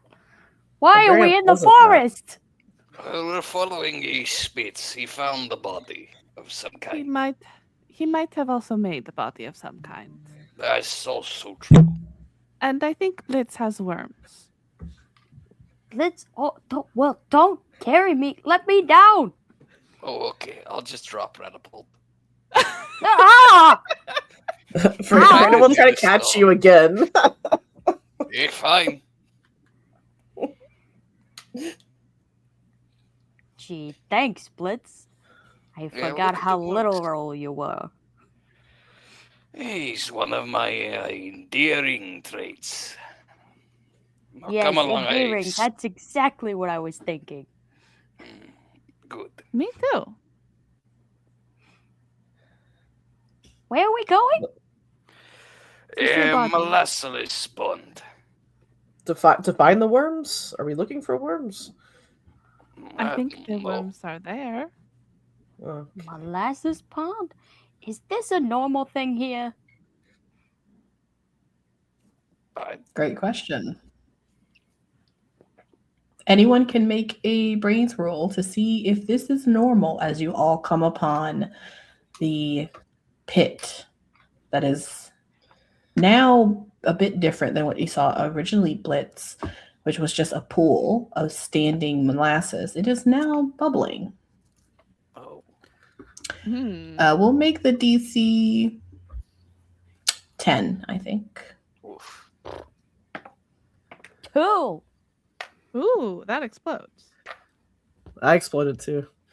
Nice. 15. I got a 6. 14. All right. Anyone else? I got I got a 6. 2. Yeah. Okay. Liv and My- Fredda, you two do notice that this pool of molasses, I mean, molasses isn't uncommon. It's sap from trees. So, you know, that's totally normal. Liv, you would know that, especially in Yule, this is very, very common. Many of the darker trees that are in the back of Asphera's area has this molasses coming out of it, and she actually collects it pretty regularly for some of her tinctures and things like that.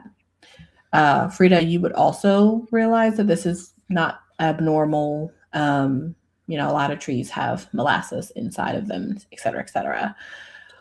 What you both will know, though, is you haven't heard of a pool of molasses. Like, the only way this would happen is if it was not coming from the bark of the tree trunk, but coming up from like roots. Because if it was dripping, it wouldn't pool. It would just like seep into the ground. So this is a bit odd, but I don't think either of you really know if this is like impossible. Maybe it's just uncommon. You would have to ask somebody that knows more about the Yule forest.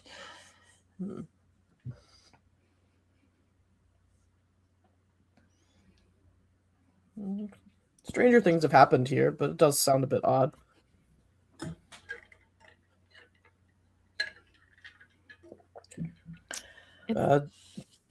Do we know who would know more about the forest?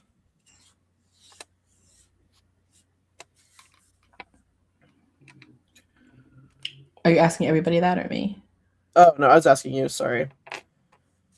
Well, Asphera, it is her forest. Yeah, that's what I figured. So, like, Fredo's, like, timidly gonna say to Liv, do you think she would know? Did you give her my apology gift? She knows I'm alive. Well, she saw that I was alive, right? So she's not wanting my head anymore? Is that... Oh no, I'm sure it is fine. But you don't sound very sure, Liv. You are my friend. It is Mhm. fine. But maybe If you say so. I will go talk to her without you. Please, yes. Just, in case. I think it helps the Ratapolds in charge, for me not to be in danger, but still, I don't like the way she looks to me still. It's not for everyone. Yeah.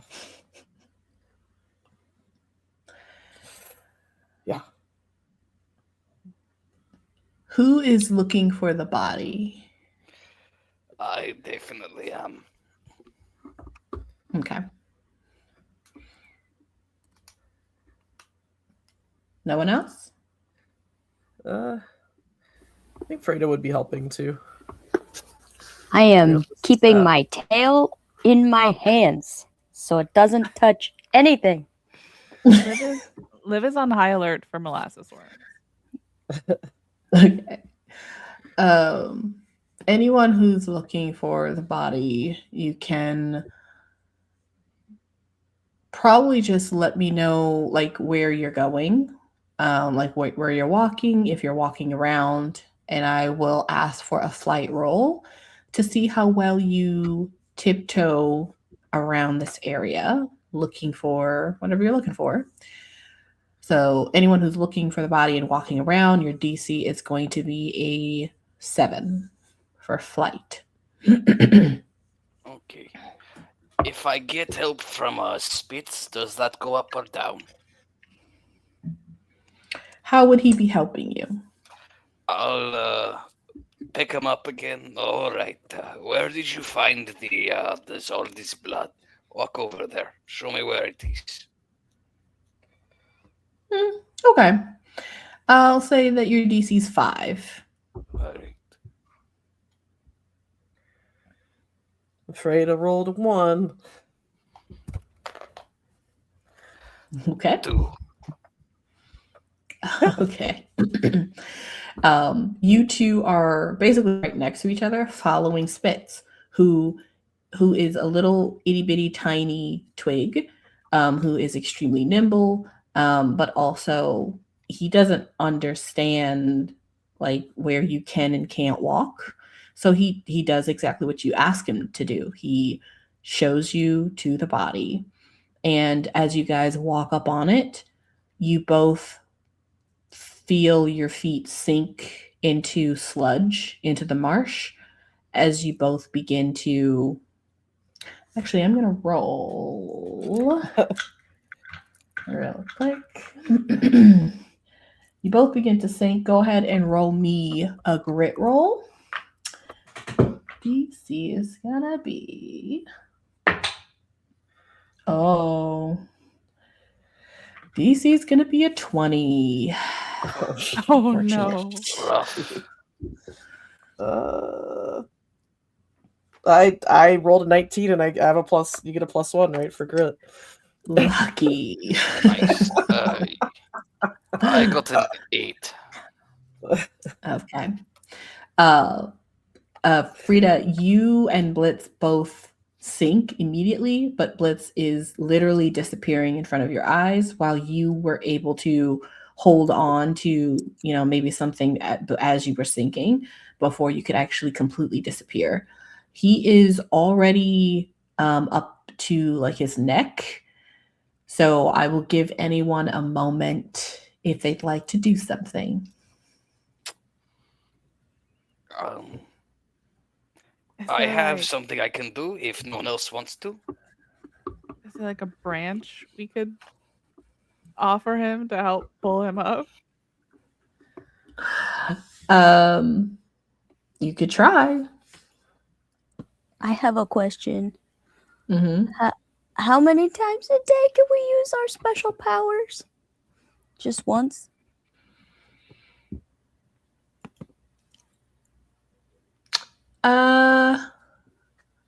Yes. I'm gonna say yes. Okay. I'm gonna save my horde of rats then. I have a teleport, but if I can only use it once a day, I'm going to wait a minute and see if this gets really bad. I'm gonna try and find a long stick and offer. Is it just his, like, he's up to his neck? Mm-hmm. Yeah, he kind of like it. He basically, when he stepped, he literally like fell as if he was like falling in water, but it's thicker. No. Yeah, I guess try and get the stick into his mouth and pull. Okay. So first I'm gonna need a flight from you to get to him without also sinking. Okay. DC is going to also be 20. Cool. So possible, guys. Oh, that's a 17. And I have 3 adversity tokens. I will spend all of my adversity tokens to make that a 20. Okay. You are able to get over to him, and I'll just give you the branch. You're able to get the branch and swing it over to him. Blitz, you are going to have to just bite. It's okay. I have a good bite force. Okay. I'll let you roll brawn to see, how you're able to hold on to it while she kind of pulls you out. DC is going to be a 10. You are not going to believe this. Okay, 68. What? I rolled a 20, and then a 20, and then a 20, and then an 8. No way. I'm not even kidding. That is insane. Wow. Never heard of this. Like, that's a 20. That's This is nice. Oh, amazing. there's another 20. That's nice. There's another one. That's gotta be the biggest roll ever. Oh my god. Oh, you just gave Benji a run for their money. Okay. Well, then you tell me how you're able to get out of this as you grab onto the twig or whatever that Liv is handing to you, and I'll even let you at some point grab Fredda out. All right. I think as you stick the twig near my face, he just bites down, and you can feel just like the tension in the jaws as like it feels like the whole twig tenses up, or the stick. It would have to be a big branch. And as you begin to pull, once an arm comes free, I reach out and grab a hold of the back of Fredda's like coat or shoulder and just pull. And we both get pulled out together. As soon as I get an arm free, I start helping to pull myself out. And you three find yourselves, reunited. And you also find you are standing right in front of a horribly disfigured body. The first thing you three see are entrails that are covered with a black goo. And you also see a hand, and then a shoulder, and finally the face of Velvet Bow. No, No. not Velvet. Is she like sunk into the goo, or is this more like a dismemberment? I will actually say she's pretty intact, actually. The only thing that is odd is that she has been slit, basically from navel to chest. And there seems to be not only just gore, but there seems to be something else. It looks like something has been like put inside of her chest cavity. Ew. And I'll also say that you all had to get over here to see this. Therefore, Ratapold, you cannot see this from where you are. Oh. What do you guys see over there? A velvet bow slit down the middle. What the fuck? She's very dead. Very dead. She just gave me a note and an eggnog like an hour ago. What? Oh, the Freaking sensitivity. Did your little guy do this, Blitz? Hey, Spitz, is this you? He very quickly like nods his head no. He's like, no. Okay. Charlie Did Jr., you, did you do this? Charlie Jr. kind of pops out and looks at it. And he looks at you. And he also shakes his head no. Okay. Uh, Those are my top two suspects. Yes. I did not see her here earlier when I was here, but I don't know if I got this far into the swamp. I'm gonna try to check the cavity. Do you see this? Yes. What's inside? Does any of Fredda these reaches- seem familiar to any other bodies we've seen in the past? No. In fact, none of you have ever seen anything like this. Oh, shoot. Hold on. Was it with Charlie? The goo. Mold muncher? Oh.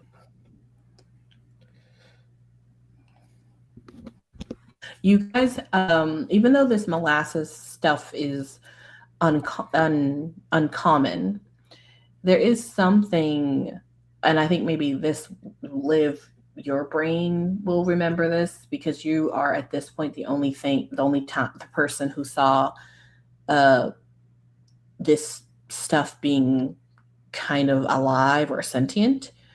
But you do remember that last year you guys came across something else that also seemed to be some sort of strange bubbling black mass. But it was a mold. Was that... Did Christmas Live or Real World Live have one of her coats destroyed by that? I think it was Christmas Live. Christmas Live. Yeah, we burned it all in the fire, Right. Oh, yeah. including I think your coat. Yes. Yes. And Liv just kind of gasped, be like, this is the same kind of thing that ruined my favorite coat last year. It's back for revenge, Liv. Oh, You no. best stay back or else we'll have to burn another one. Maybe. But What if it got a velvet bow when it was trying to find my wardrobe? How Hmm. did the... What? But it didn't stab anybody last year. What did the goose stab her? Also, wasn't the goo from, like, somewhere else? Like, not here? How is there a puddle this big of it? Well, it Huh. I thought it was maybe bubbling up from, like, the roots of the tree. But... Mm. How deep do you think it goes? Oh, no. What if... Oh, Blitz, I'm so sorry. What if actually Velvet Bow was infested with the worms and then they grew in her and then they burst out and all of this goo is from her. And now, Blitz, you have worms and you are going to burst. Blitz, I really liked you. I'm really sorry. I am not dead yet. In fact, I am healing better than ever, so I would say that I am in the prime of life at the moment. So you can save show your us- condolences for later. Show us your worm-free body, then. All right. Although it is hard to see underneath all the hair.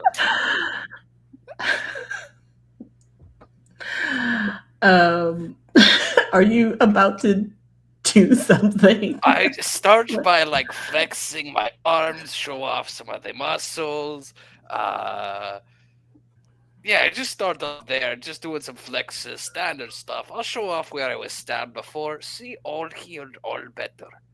Even the hair. You look bigger. Is that the worms? No, I've been working out. Or you have worms growing inside of you? It's a possibility, but I would imagine that you would feel the worms. I feel fine. As you guys have this conversation, Bicep. Ratapold Tad appears on your shoulder. Oh, God. Oh, my God. Don't scare me like that. You know, I'm so sensitive. What is it, Dad? He hands you a little piece of paper. What does it say? It is from Fatima. Unlike usual, this is not a organized letter. Obviously, this is sent to you via emergency because she's using TAD. But it basically says, "Come as soon as you can. There's been a murder." Well, fuck. Okay, let's Guys! see. What is it now? Somebody knows there's a murder. And it's Fatima. And maybe it's not this one, but then maybe another one. I don't know. Hey. So, more death. no. Are Do we- you think oh. he's another head of the families? Maybe? What? Uh, Did anyone get whatever's in her chest out of her chest? Fredda's will grab it. Okay. It's you grab a few sprigs of it. There's a lot, but you can grab some things and then try to identify it either yourself later or right now, or find someone who can. Is it holly or mistletoe? How did you know? Did you do this? No, I had a really good guess though. It is not holly or mistletoe. Oh, No. that I- that Oh, would have good. been really awkward considering my dress. I And would the have- whole- I would have suspected myself. Olive, she's really thinking there. Fredda will examine it and hand some to other people if they want to look at it right now. I'm not Are you touching all, as you all, whoever wants to look at it, are you all staying here, doing something with the body, or leaving as you look at this? What do we do? We need to go examine this other body for another murder? Do we take this body with us? It's kind of gross. we could have a cleanup crew come out here and remove it, or at least get it somewhere. Blitz, I mean, it's at this point that you realize that you had already sent somebody out here. Spitz was Oh, no. supposed to report to you about them. Hey, Spitz, get out here! Where is the guys from the deer stalkers? They're supposed to be here. He points to the pit. Ah, I see. It's not good. How many guys did you get out here? He sort of shrugs his shoulders, like, Oh no. That is God, not Blitz, your whole team is in this club. I really hope not. That would not be very good. How well can they hold their breath? A couple of them for a minute or two. There's one guy, he can hold it for at least 4 minutes, but I do know, I think it has been longer than 4 minutes. Did they, Spitz, did they see the body? he kind of looks at you and then shrugs again, but like a slower shrug, like, Okay. Well, we will need to send clearer instructions if we wish to have more of my guys come out here.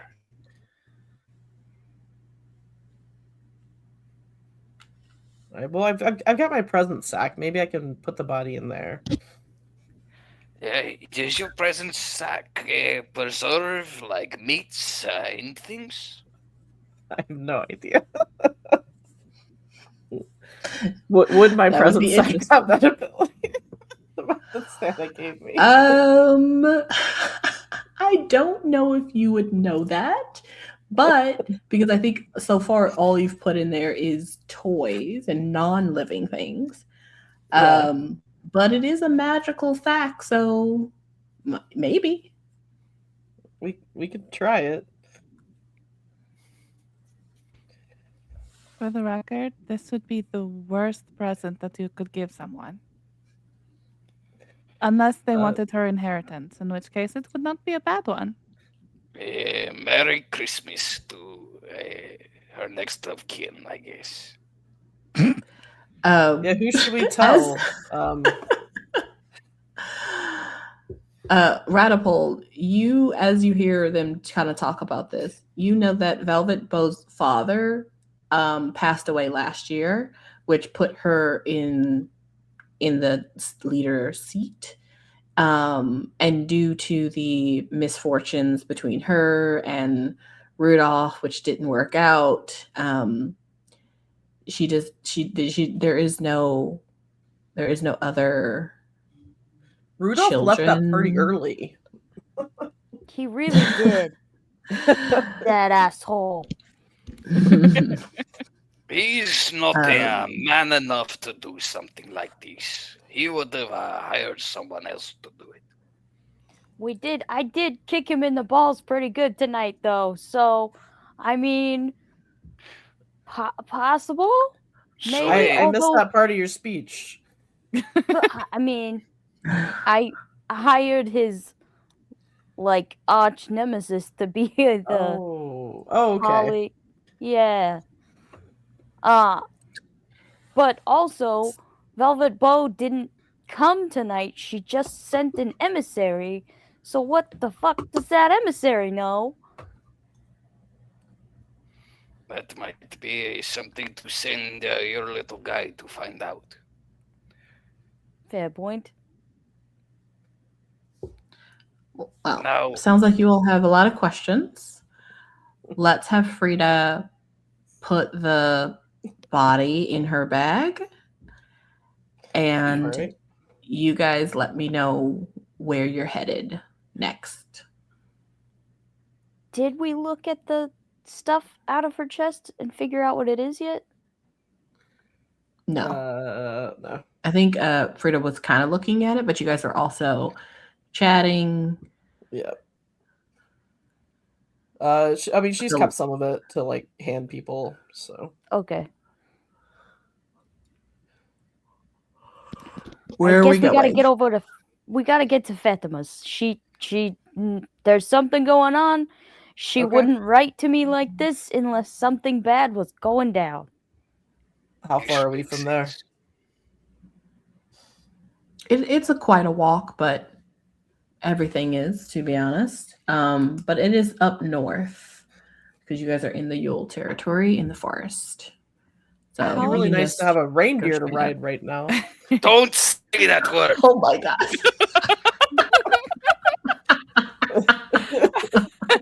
You don't speak of it. How close is this to Aspira's place? It's not terribly close, and it'd be in the opposite direction you'd want to go. Okay. But you can send Smudge if you. I'll send Smudge to Aspira and just kind of warn her about this. Okay. Do you want Smudge to try and tell her everything that you guys have encountered, or just something in particular? You have to give very specific instructions. That's right. And then see what he does with them. Mm-hmm. Okay, I'll get him out and I'll set him on my hand and say, "Okay, Smudge, I want you to go to Aspira. Tell her that there is a creepy pond pool of molasses, and that it is here, and that I think it is infected with molasses worms, and she should probably not go near it, just to be safe." He stares at you and just blinks. Are you going to show him anything in the surroundings? I have him out on my hands and I turn in a slow circle so he can see everything. Okay. He kind of gives you a slow nod and disappears. There's like a 50-50 chance he gives her the wrong message. I was gonna go 70-40. Wait, 30. I'm math good. Oh, Ratapold, you really need a vacation. Yeah. Do you, well, maybe not. Do you want Fredda to carry you back? No, I can walk. I am capable. Just thought maybe you would like another nap. It's just been It a was while. not a nap. Guys, oh my god, I forgot. I saw a vision. I saw the vision. I know where the thing is. Oh. The delivery, the package. Yeah. Yeah. Fredda's like Where? opening her briefcase that she also has with her and pulling out a map. Okay, here, are we ready? Mark it. Okay, there. X marks the spot. Title card. That's the name of the That's show. thing. No, he said the thing. You can, Ratapold, you mark the spot. Where would you like it to be on the map? Wait, where would I like it to be? Oh. Mhm. Make it real difficult for him. Everybody, we did the most difficult one, and And it worked out great. Yule Tree territory. Mhm.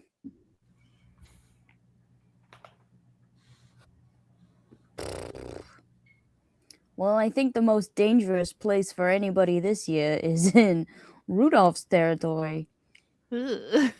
Yeah, really make him have to go into enemy territory to get it. Yeah.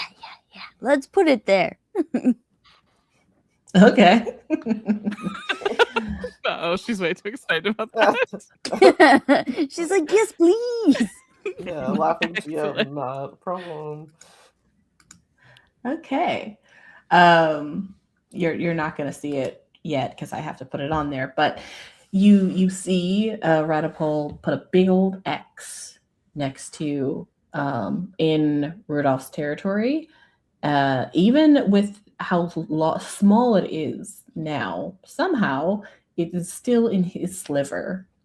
And as the night, becomes early morning, as you guys make your way over to Fatima's place to look at what's going on with her, you do also kind of see, let's call him Sebastian. This is another Twig that is Letty's Twig. It kind of appears in front of you to ask if you have the map with the X so that she can give it to Holly's.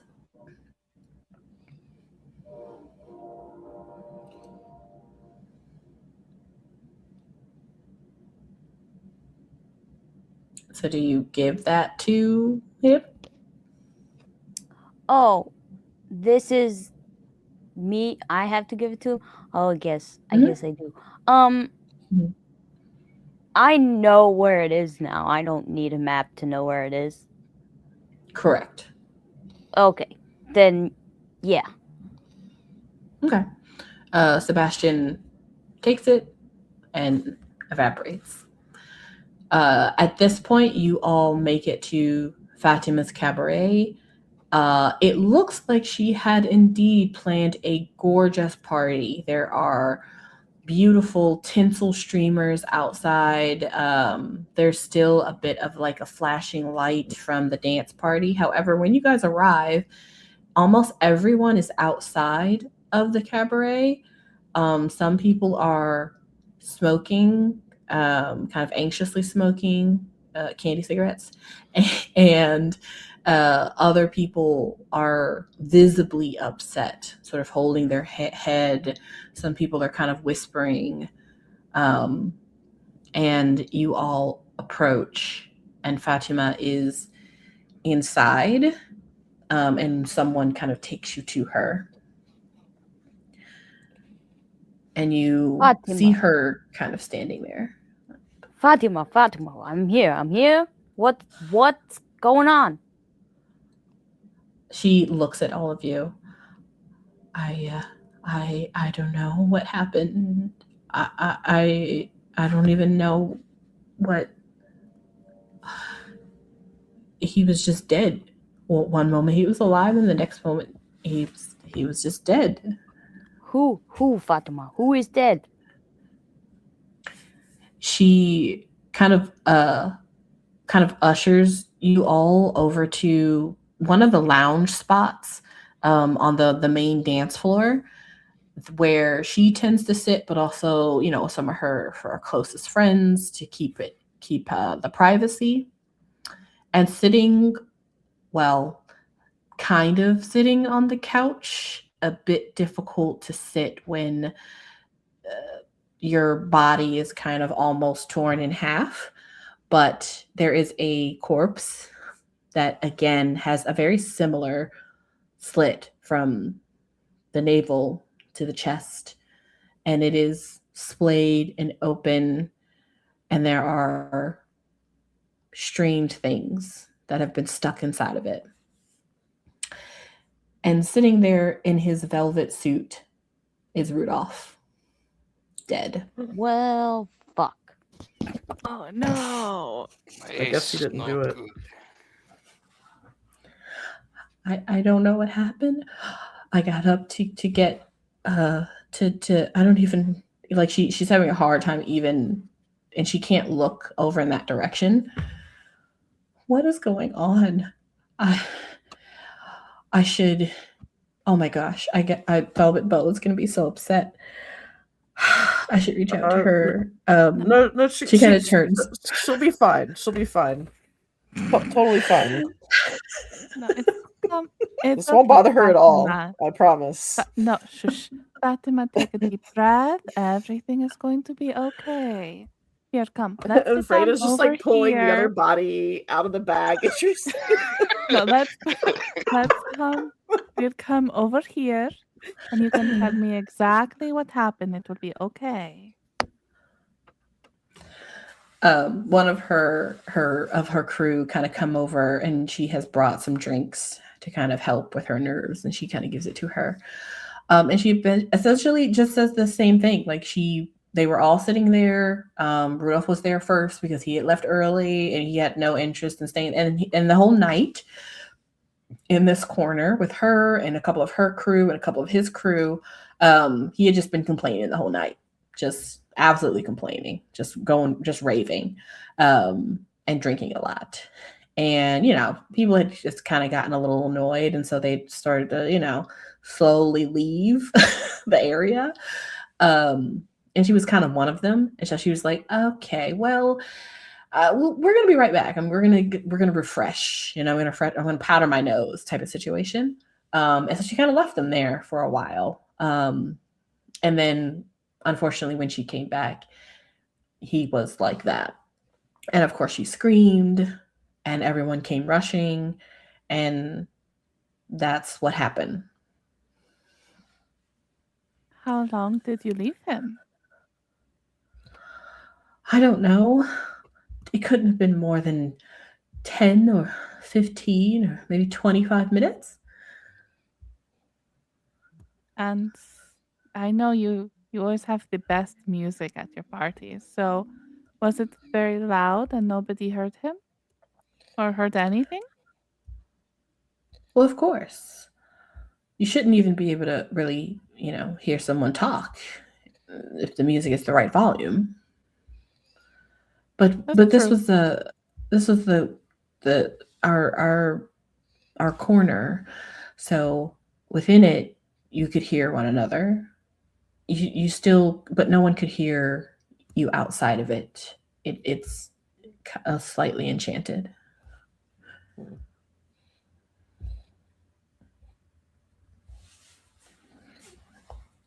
I'm sorry. I have to write to Teacup. And she kind of turns to grab someone so that she can write a letter to Teacup Velvet Bow. Her first name is Teacup? Yeah. Yeah. Everyone calls her Velvet Bow, but her first comes Teacup. I know. She's so cute. Well, she was. She's writing a letter to Anyway. the person who's dead, so right? dead. In our back. Yes, she is. Yeah. She's writing to the letter. she is. To the Yeah, corpse. Fredda's just pulling the body out right now and like putting So- it next to. What she's actually doing is she's writing a note very similar to what she wrote to Ratapold, and she's going to probably send it the same way. Oh no. Fatima, hold on. Before you send that letter, I think it might be a good idea if you have another drink or 10. Okay, give me a charm roll. Let's make the DC. I mean, she's pretty distraught, but she also is kind of getting better. So let's make the DC 8. Okay. That's an 11. Okay. Yeah. What do you give her to kind of help her be more interested in calming her nerves with a couple of more drinks than writing? I think because you said someone came in with like a tray full of drinks. Yeah. I think I'm gonna hand her one, and then while she's like drinking that one, I'll hand her the other one and take like the pen out of her hand so she can hold it. And then when she Okay. finishes the one she's drinking, I'll take that away and give her another one. So like she's double fisting it at all times, and then just slowly take the paper away. Okay. So Liv is kind of doing some damage control. Ratapold, Blitz, and Fredda, what are you guys doing over here by the body? Fredda's pulling out the other body to compare right now. Jesus You're Christ. pulling out Velvet Bow, Oh no. slapping the body on the couch to compare. You know, Yeah. they're sitting next to each other like a holiday photo. It'll be fine. I don't think we have shit her right there. drunk enough Oh for my this. god.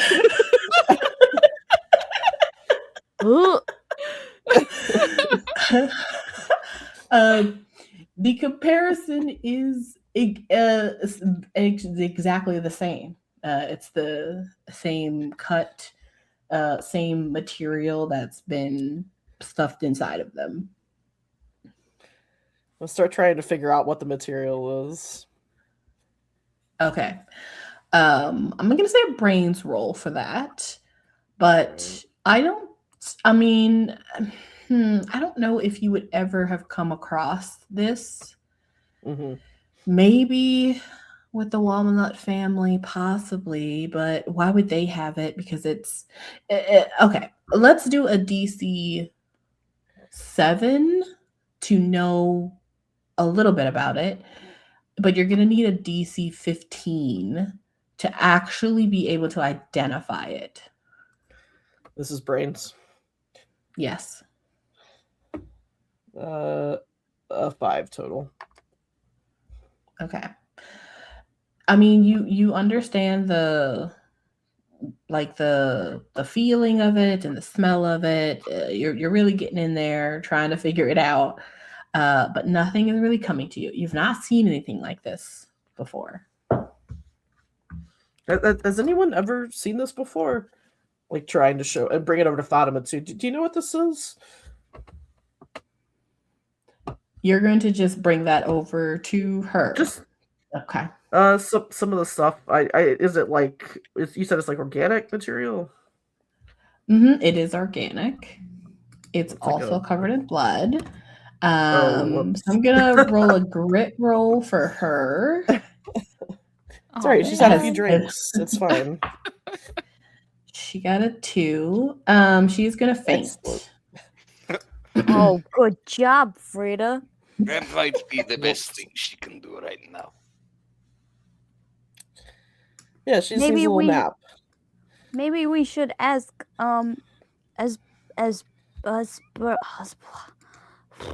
Esperanza? Nope, that's not it. We're not helping you. I'm just kidding. No. Well, help. Come on, Cass. In character, you're just like forgetting Asphira's name. In your wild state. Asphira. That's it. That's Yeah. the one. No? Yep. Yeah. Yes. Yep. I think Liv sent a note. Yeah, I sent Smudge. I'm going to have some of my guys check out on the other leaders. It Do you seems even if, have guys left? I hope so. Spitz, go How see how many- many guys are left over at Deerstalkers. He has cleaned himself up.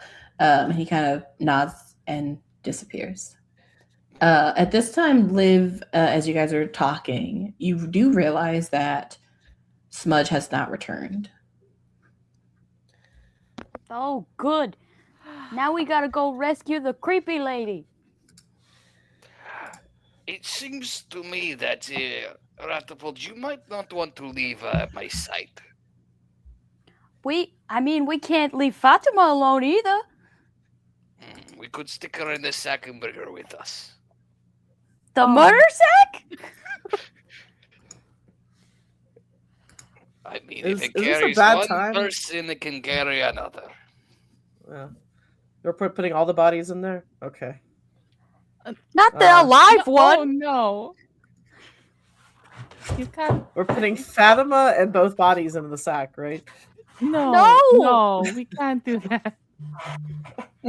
We can either put corpses or Fatima. We can't put both. Alright, Blitz can carry Fatima. It's fine. Do we need Fatima with us? Well, it's She's- starting to look like all of the leaders are being murdered, so it's not a bad idea to have Does her that mean- safe. Is this a bad time to tell you I'm gonna retire next year? You're what? What? Yes. Why are you retiring? I mean I have kids on the way. It's time I stopped. Congratulations. That's Yeah, I stopped wonderful. playing around with molasses pools and worms and dead bodies. Yeah, that's probably at least 2 of the 3 are not great for children. Yeah. Yeah, I don't know. Kids grow up stronger when there's 2 of the 3 around. Yeah, Yeah, I've they got probably get really thousands of children. strong in that molasses pool. You have thousands of children, Ratapold? Yeah, I'm like 200 years old and a rat.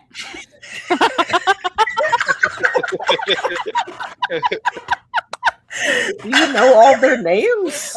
No, You know any of their names? Rizzo's one. He's a good kid. Oh.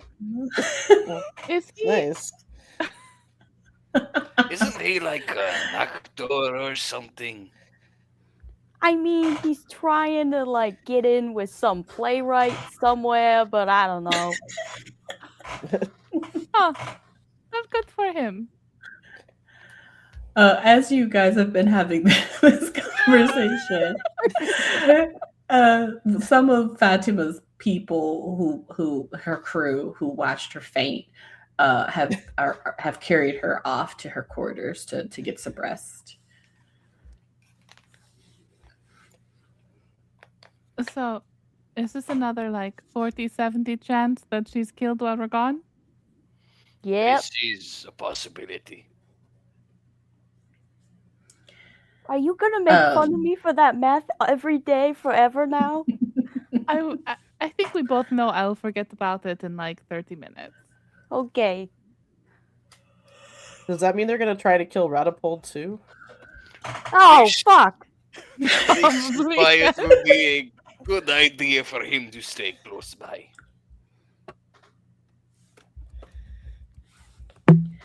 Liv, you try to call Smudge to you, and you actually get some resistance. You've never felt that before. Do I feel like the resistance is coming from him or preventing him? Mhm. You're not sure which one it is. You just can tell it's resistance from the other side of the tether. Hmm.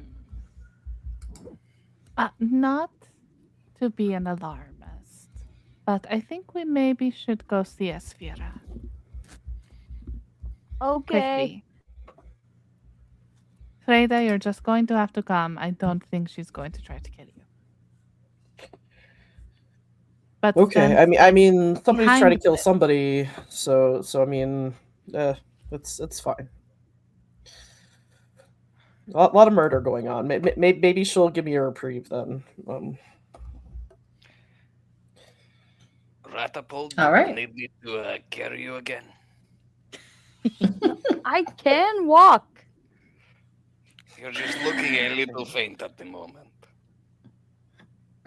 Yeah, well, 2 of my friends were just murdered, and one of them's probably gonna be murdered while we're gone, and I What? might Rudolph? die next. Rudolph was your friend? Rudolph, your friend. Yeah. Well, he was sort of my friend. He had the best cheese. Oh. Sorry for your loss. I'm gonna say you guys make your way back to Yule. And at this point, the day has come, and it is probably late afternoon by the time you get it back to Yule. Liv, you are pretty familiar with Esfira's place, but as you guys get to the front door, you find that the door is locked. Blitz Spitz comes back to you, just kind of nodding that he has done his work. He's gathered your people, told them to go. Good job. Good boy, Spitz. He bites you. Ah,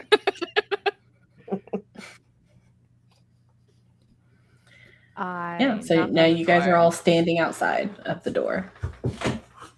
I knock and call for her. No answer. I bang really hard on the door. No answer.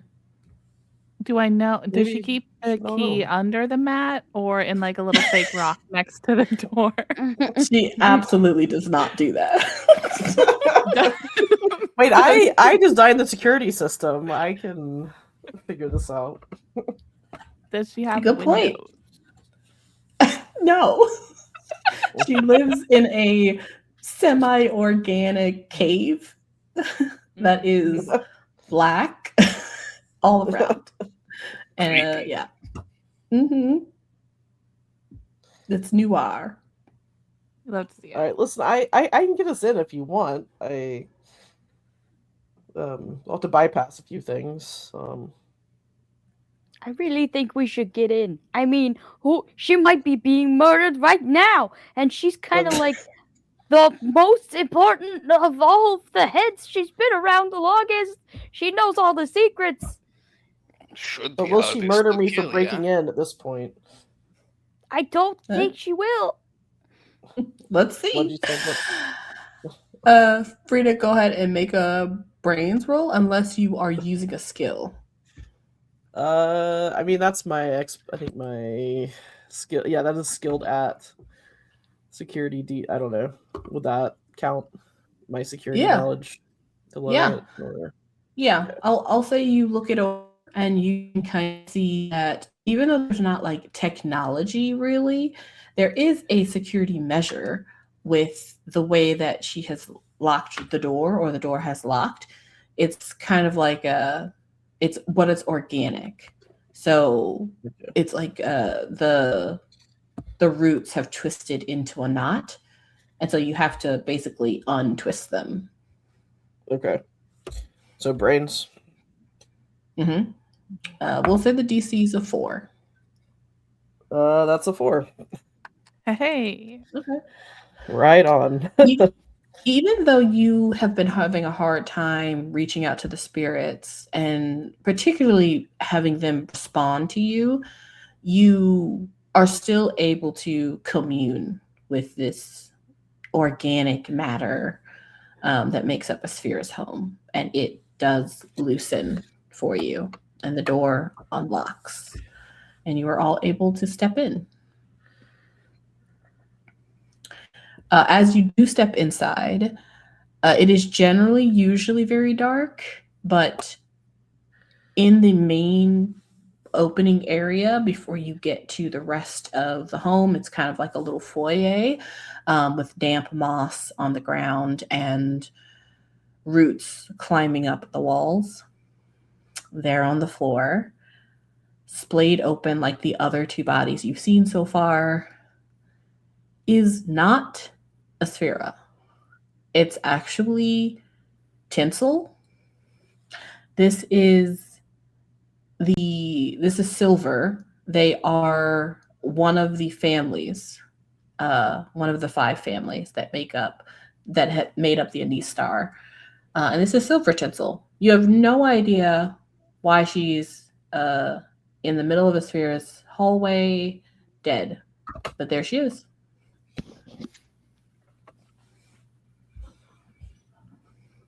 And a sphere is nowhere to be found in this room. Huh. Liv, your girlfriend doesn't want to kill me, does she? No. I don't think so. Probably not. Does she have the same plant material in the center of her chest? Mm-hmm. Super cool.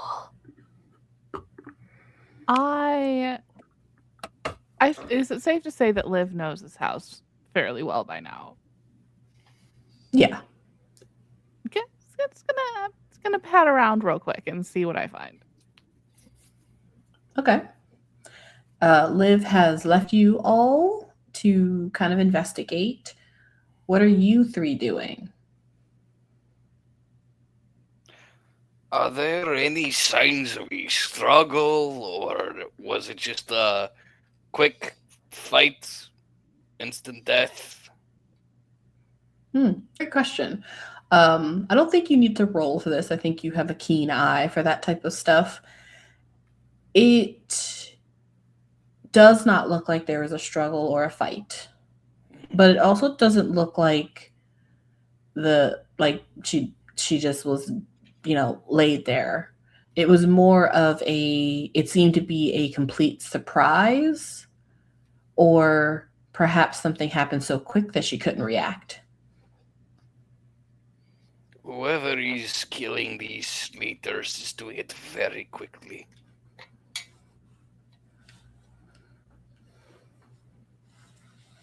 We need to find a way to get ahead of this.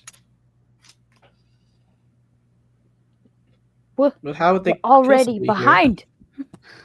Well, as long as you're here, Ratapold, I'm sure we'll have a chance to confront them. You're gonna use me as bait. You already are bait. Wow. Wow. I feel like that's racist. No, you're just the leader in a bunch of mafia. Everybody in this town is going to cut the head off of every other snake, so you're already a target. Oh, I see. You're not saying I'm rat bait. No, I would not use rats for bait. They don't taste very well. Wow. I see how it is. I always really liked you, Ratapold. I'm really sorry. You lived a long life. What? What? I would like to live longer. Well, then, do you have any suggestions on how you want us to keep you alive? Well, it'd be good if we could figure out who's killing these people. Did we find Esperanza yet? She's not in this house at all. It's very ballsy, as you would say, Ratapold, that somebody came in this house and murdered somebody. Yeah, especially one from one of the houses of the Star Niece. I mean, that's a lot of murders all at once. Yeah. As you guys are loudly having this conversation in the foyer, Liv, you make your way to the other rooms. You're ducking your head in here, ducking your head in there. You don't see anyone. You do at some point make your way to like her corner, I guess you could call it. There's a couple of altars in there. This is where she does a lot of her work. So it's kind of like her workshop. She does a lot of her tinctures and creates a lot of her different items. And I will say that since you're going through the entire house, make me actually, which one, what would be more painful? Oh, good. Figuring out you notice something and thinking of it logically, or trying to stop yourself from not wanting to believe what you've seen.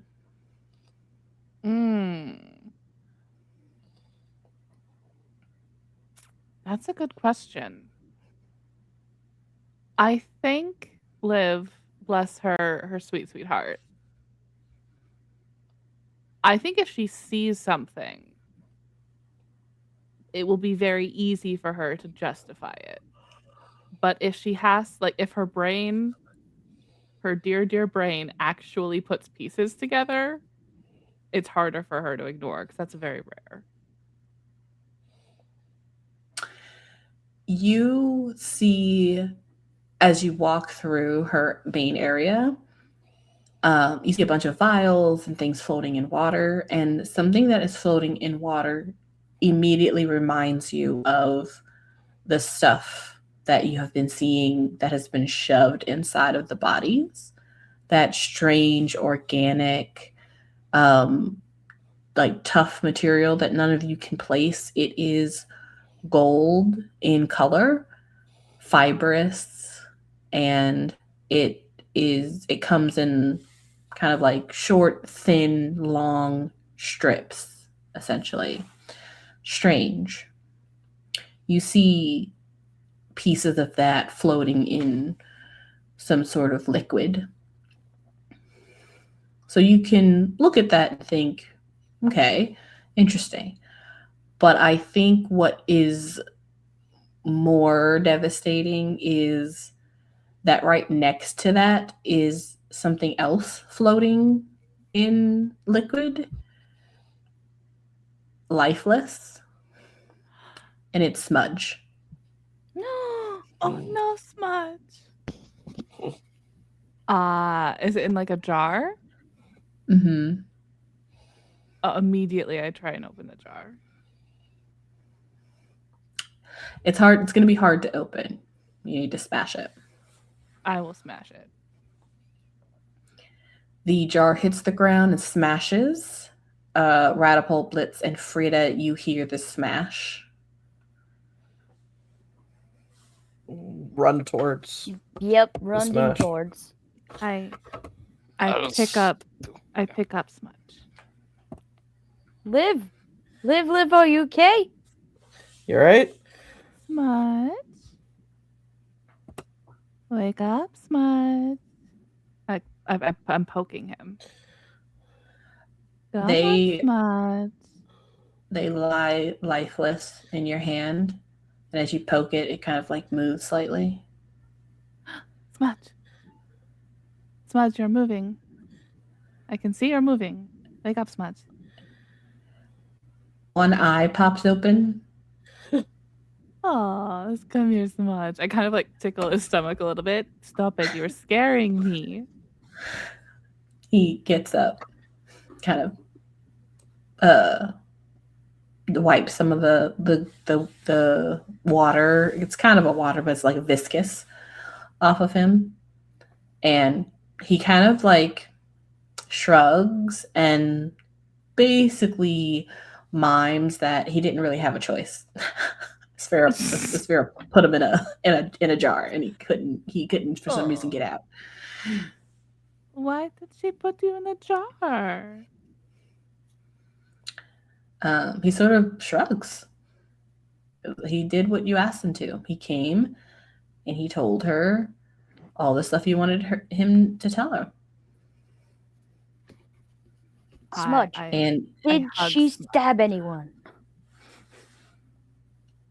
he shakes his head no. He points at the little vial next to him that has the strange fibrous golden sticks in it. And he's like, yeah, I told her about that. And then he points to the body on the ground, but he's not talking about that one. He's talking about the other ones you guys saw. So basically, he told her everything that Liv wanted him to tell her, and then also told her everything that he saw. And for some reason, she put him in a jar. And ran away?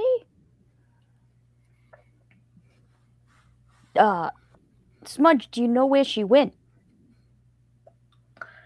Yeah. He'll nod his head yes. Where did she go? He will lead you there. He'll start to go. This looks really bad, right? This is suspicious. It seems bad, but it more seems bad because it seems like she made a connection with something about this goo / not goo, the sticks, the golden sticks. What is it? Why is the sticks golden? But didn't want him to come back and give us information. Yeah. So maybe she didn't want us to follow her? It seems like Fredda has something to hide. Yeah. Yeah. Which is not a good sign. She is the oldest of the heads in this town. If she wishes harm to anyone, I'm sure she will do it.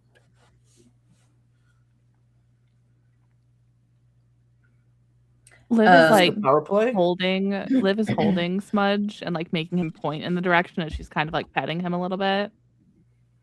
You guys are having this conversation as he directs you. You are all going deeper and deeper into this home. You're going down. You go into a door, down a flight of stairs, another door, flight of stairs. It's getting darker, but not colder, warmer actually. As you descend we're going further. to hell. Oh no. It's only a matter of time. Yes, we've done enough terrible things to be sent here.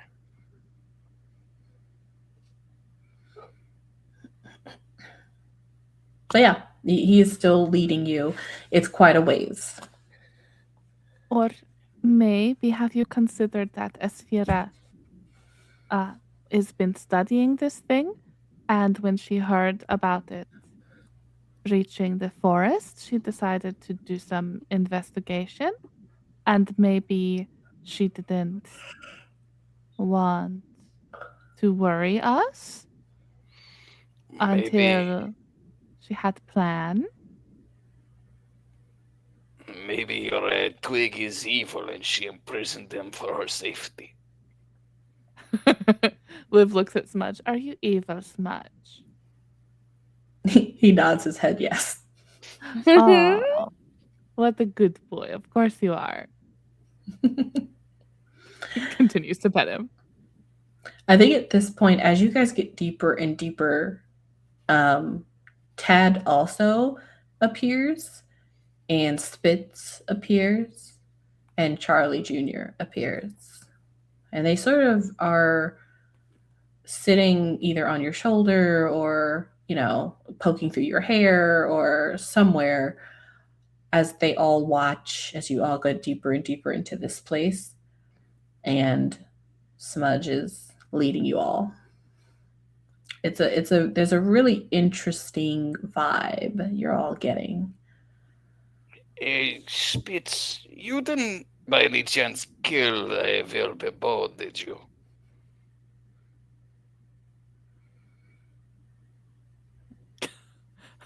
Spitz? He just looks at you Yes, with I'm going to silence. ask the question. I might as well. Didn't we get these? I already asked. Yes, well, And he's very told you. prideful. He might have wanted to show me the kill. He's been very good at hunting recently. Didn't we That get these would be things hilarious. from Mrs. Claus in the first place? Yeah, Yes, why are we maybe. letting them? This could be bad. Yeah. Actually, you were told you were given those by Mrs. Claus. The person who gave them to you was Tracy Holly. Is she dead? I forget who's dead and who's not at this point. Tracy Holly is the mom of Oh, Cherry you're right. Holly. And she gave us the Yeah. mission last time. So she was a close confidant of Mrs. Claus. So she might also be a devil. You're right. We're going to hell. We're going to hell. That's what's happening. Smudge, are we going to hell? He kind of looks up at you and shrugs. Spitz, have you been spying on me for this last year? Actually, Spitz looks at you and shakes his head no. I believe him. He is not smart enough to lie. Are they working for This us takes- or the Hollies? This takes That's quite a some great time question. before you guys get down to basically this isn't really a basement. It's more like catacombs. And there is a very thin fog that kind of wraps around everyone's ankles as you get down get down at the very bottom. And there's just it seems to go on forever, but there's miles and miles of these dark, dank holes in the walls, like a maze down here. But you do see light. Like you see like either someone has lit a light at somewhere like in the distance, or they've lit or they're holding a light. And Liv, you know that it's very, very difficult to sneak up on a Sphera. So as soon as you guys like your feet touch the fog, you all kind of feel except for Freda, but you all feel a cold chill. And you kind of know that she knows you're here. Esfera.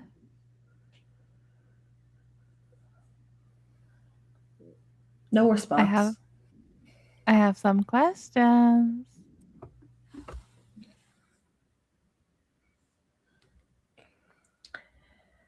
Well, what are you guys doing? Are you wanting to go in to the catacombs maze further? Yep. Liv, do you come down here often, or? I assume that's a great question. You've never GM. been down here. No. No, I didn't know this was here.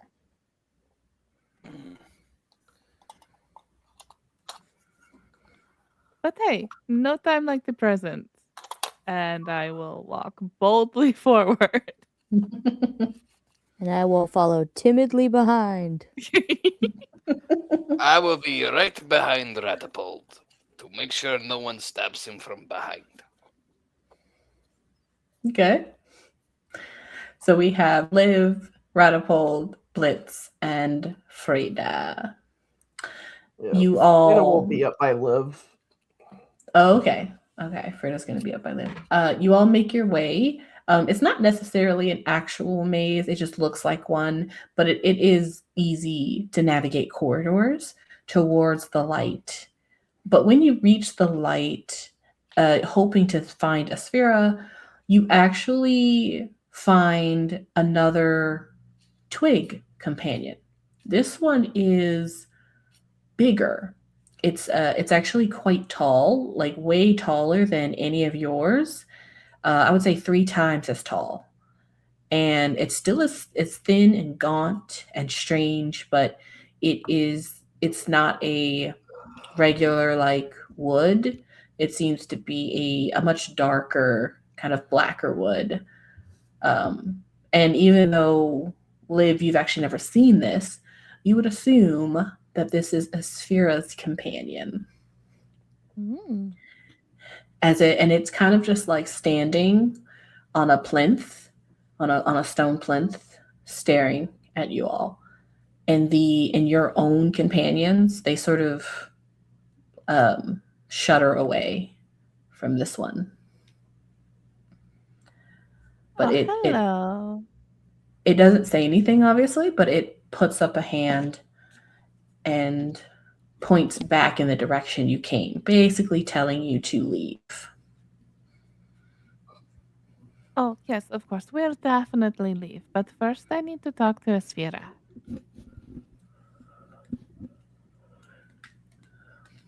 It says nothing, does nothing, just keeps pointing. I take a step forward. It stays where it is, does nothing. I keep taking steps forward. Asphira.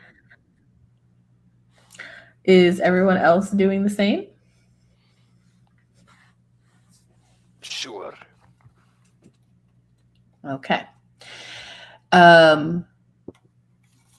As it sees that you are not turning around, it lowers its hand. Its mouth opens, and you see sharp, jagged teeth. And everyone needs to roll me either a fight or a flight.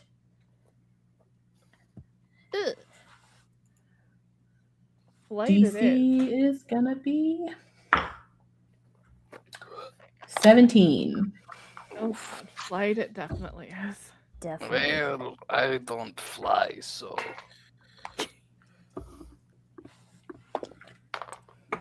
Oof. Oof. Oh, that's so bad. It's a 14. I have tokens to spend. I rolled a 9, but I'm going to spend 3 tokens to make it a 12 so I can explode. And hopefully beat this thing. Oh, 17. Very nice. I got 9. Okay. So I Blitz is got the a only one. person that Oh my god. Blitz, you are the only person that won. So we'll start with you. All right. As it isn't actually technically charging at you. What were you doing? Flight or fight? Fight. Okay. It isn't technically charging at you. It is just trying to stop you from moving forward. And so it is going to basically rush you. And from afar, it was much taller than your companions, but it wasn't any bigger. Literally, as it's running, like rushing off of the plinth towards you, it is growing in size to the point where it begins to match your size and build. And you guys basically see a huge buff, like Groot. Smash. She's fine. Yes.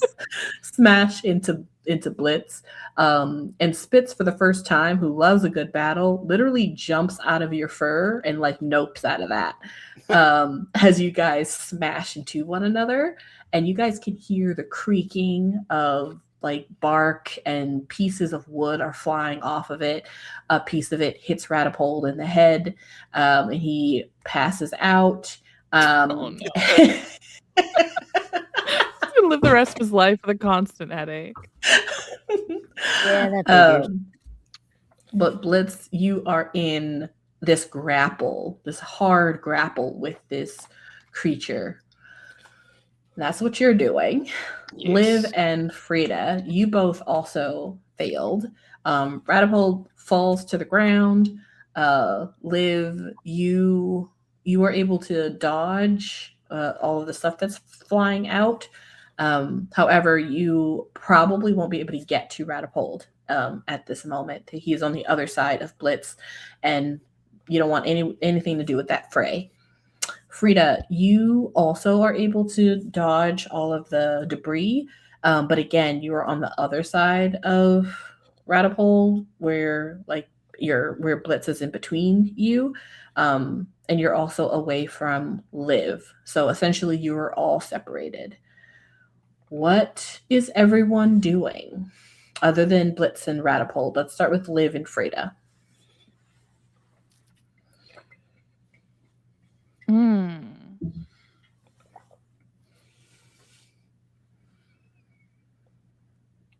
Huh. And I think Fredda's going to try to help Blitz. She'd been trying to help fight and it failed. So. Okay. So you're going to try to support Blitz. In what way? Are you going to try to help grapple? Try to like go low on the Twig. I think he's kind of up, maybe up high. Yeah. Sure. Like do like almost like a illegal football kind of block like move where like you're engaged up top and then get taken out at the knees. I mean, the Twigs have knees. Okay. We'll find out. Okay, go ahead. And are you trying to hit it hard or fast? Let's see. I think more hard. Okay. Try to then destabilize. Go ahead and give me a brawn. Okay. DC is gonna be 5. Big money. That's a 9. Nice. Yeah, you are able to grapple its legs. It doesn't go like over, or you don't bring it down, but it's the next round when Blitz tries to like do something, it will be, at a disadvantage. Great. Liv, what are you doing? Where is Liv in relation to Ratapold? I'm gonna say you are near the plinth, so the little thing that the creature jumped off of. Blitz is kind of in the middle. Ratapold has kind of fainted onto the side, so he is a few steps away from you. It's just that in between is Blitz and this creature, and now Fredda fighting. It's because this area is kind of circular. Would it be possible for me to make a wide arc to try and get to Ratapold? Mm-hmm. I will do that. Go ahead and give me a flight. Yeah, we'll do flight. DC is gonna be an 11. Okay. 12. Okay. Yeah, you were able to keep a wide berth, but you are basically having to cling to the side of the walls. And it's at this point, as you like brush up against the walls, because you have to get so close to stay away from the middle and get over to Ratapold, as you accidentally kind of like move your hands and get to him, when you bring your hands back up to look at Ratapold, you find that there is some sort of a black sooty substance on your hands. Is it like the molasses? It is not. Wow. Is it like the substance that destroyed my coat? It is. Oh no. Damn it. There goes another coat. There goes my hands. But you have made it to Ratapold.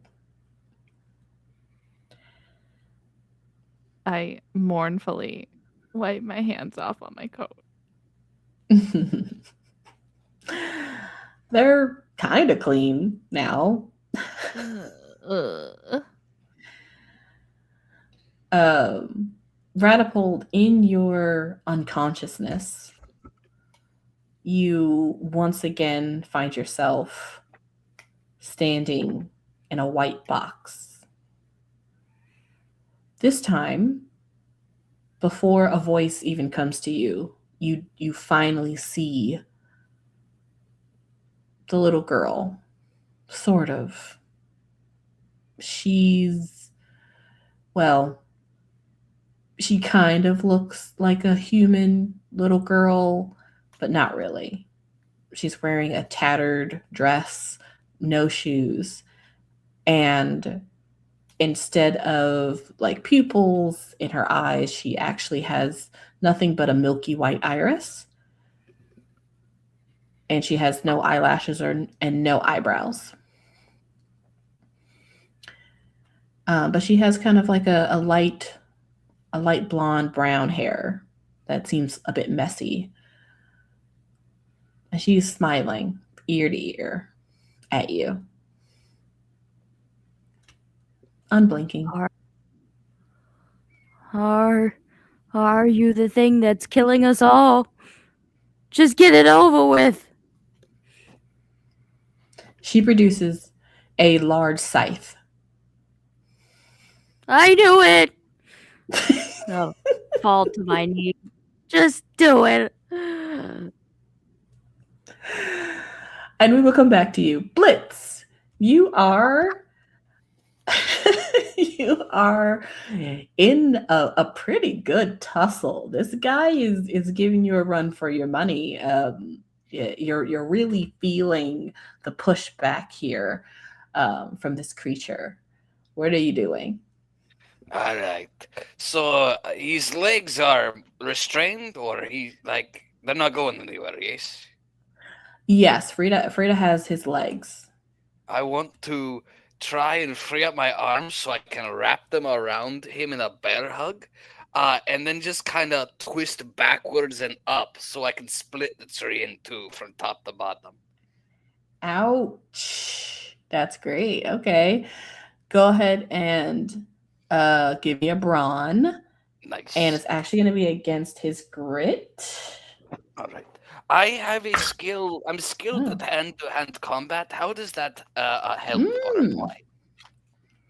Well, he rolled a 12, but I'll make him roll again.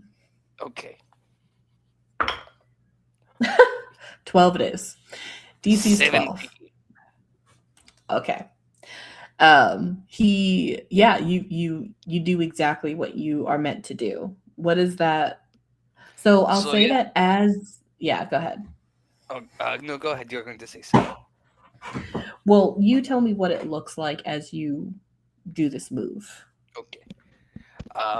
It looks like a pretty good bear hug. I lock my wrists behind his back, probably dig my claws into the bark, and then twist to my left and upwards and backwards.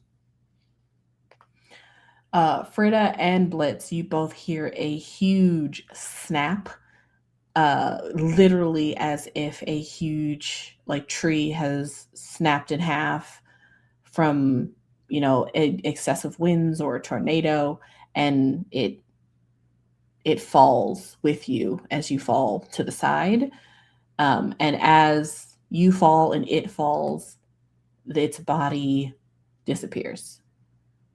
Uh-oh. I killed it. How's Ratapold doing? That's the first thing I want to check after the tree disappears.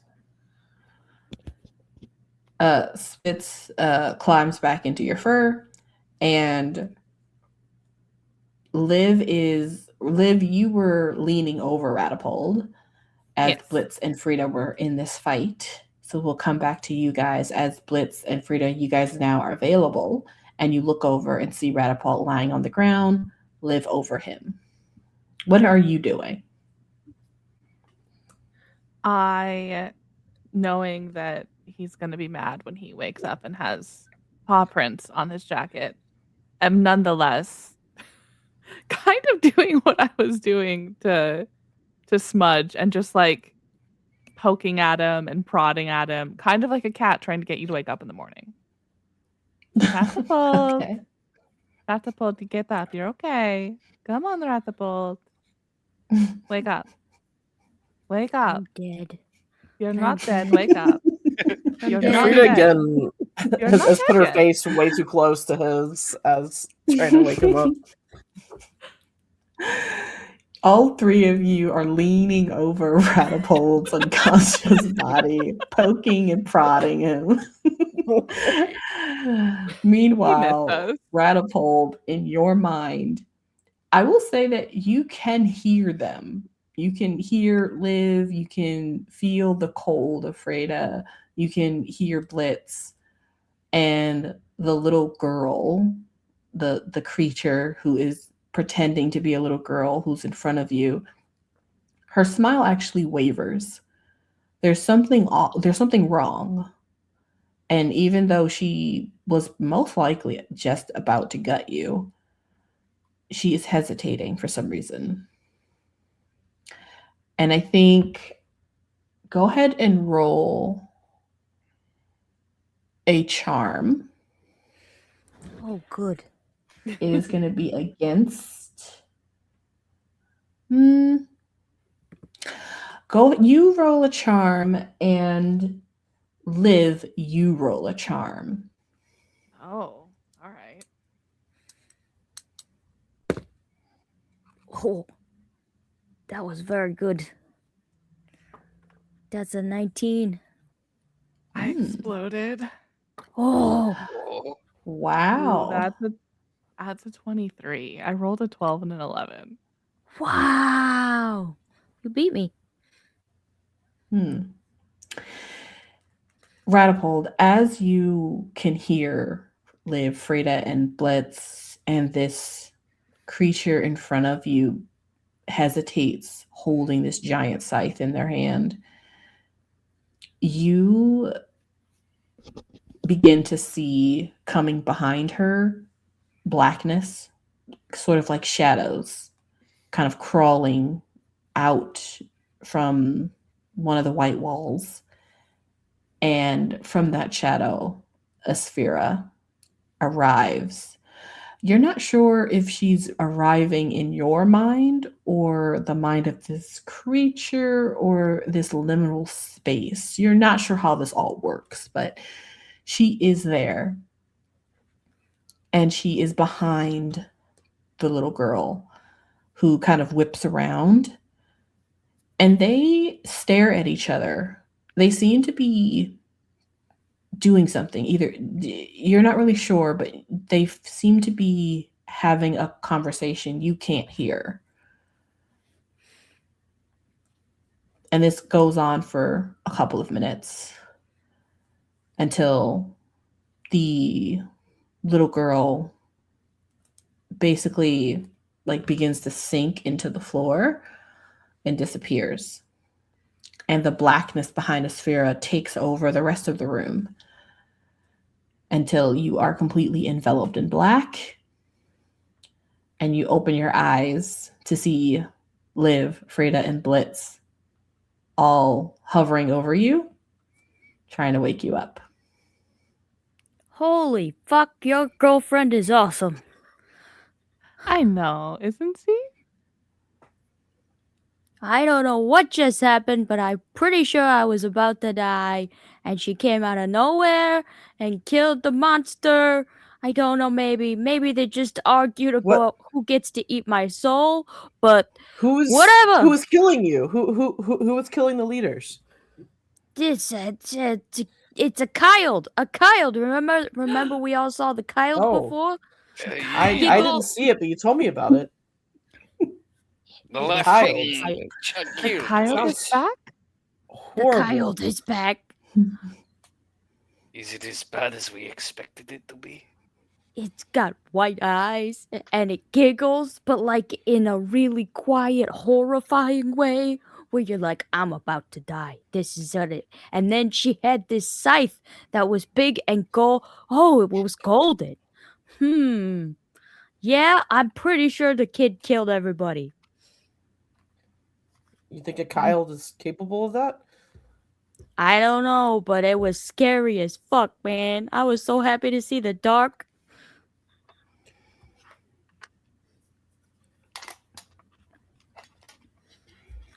Not gonna lie, I was kind of convinced Asphyra might be doing the killing.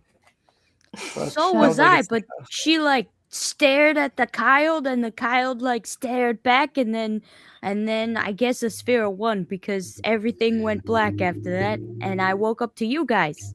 Were they That's- staring like when two dogs stare down at each other in like a territory, or is it more like a mother staring at a child who is being naughty? It was like as if two dogs were staring at each other, but then like you were like, those dogs definitely are talking to each other without words. I don't know what they're saying, but they're saying something, and then they both like go separate ways, and you're like, I don't know what happened here, but something happened. It was like that. Ratapold, Easy. make me a brains roll. Oh no. Is Asphyra a Kyle too? Then in this, DC's gonna be an 8. Maybe the coyote is a god. I don't know. It's Well, a Asphyra's serious child. It's not an 8. Asphyra is It's Kyle. Oh no, I'm not ready to be a stepmom. Sorry, what was it? it's a 5. Yep. That's the story you get, Blitz. Yep.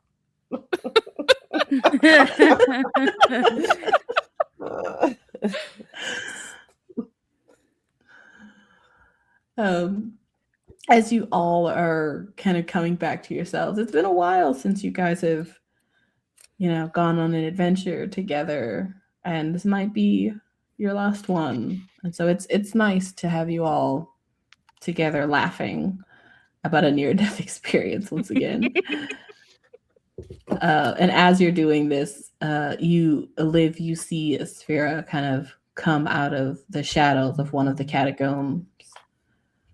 And she doesn't come up to you all. She kind of waits away from you all politely. I'll go over to her. She just kind of slightly runs a bony hand on through your fur. And in just an affectionate, just wanted to make sure you're okay way. I'm fine, dear. Why did you put smudge in a jar?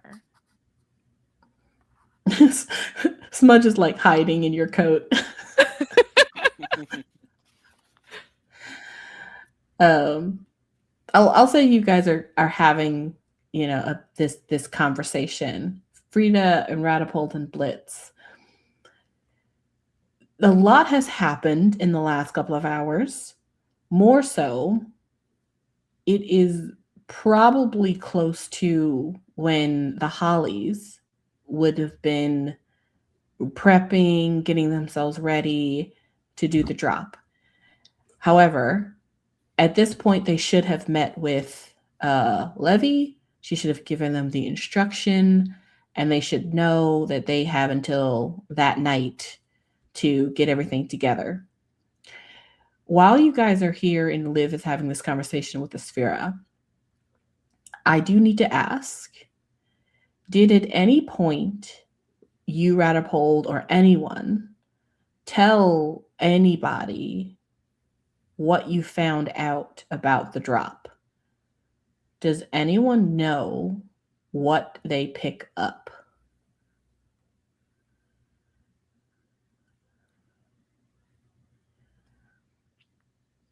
Silence. I don't remember. Oh, does nobody remember what it was? Really? It's kind of a big reveal. Come on, folks. Was it children? I don't remember. No, it was like all the.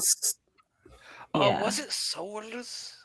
Yes, I it's think souls of children that's from the right. overworld. Mm-hmm. Uh-oh. Are we So. Christmas vampires? Oh, Why man. are we still okay with the drop then? Well, it is The spice must obviously flow. a long-standing tradition, and you probably didn't have a lot of time to make any big changes, even though, because like I said, Ratapold has been kind of busy just trying to run the place. So unfortunately, I think there need to be a conversation about what the drop actually is, what you guys have been doing with it, et cetera, et cetera. So it's just kind of going on automatic right now. But was this shared with anybody?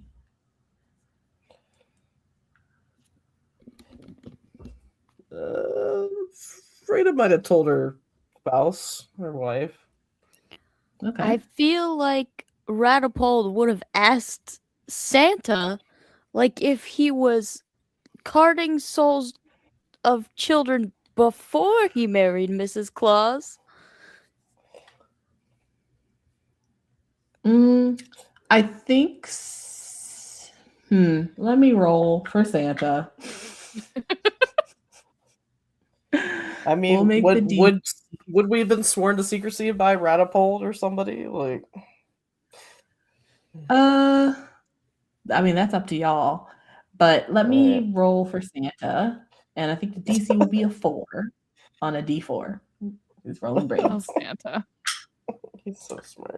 It was a 4. Oh my god! Hey, It it explodes. explodes. Santa's It exploding. explodes again. Okay, this is ridiculous. This is Yes. Well ridiculous. done, Santa. That's- The one thing Santa Santa knows. remembers.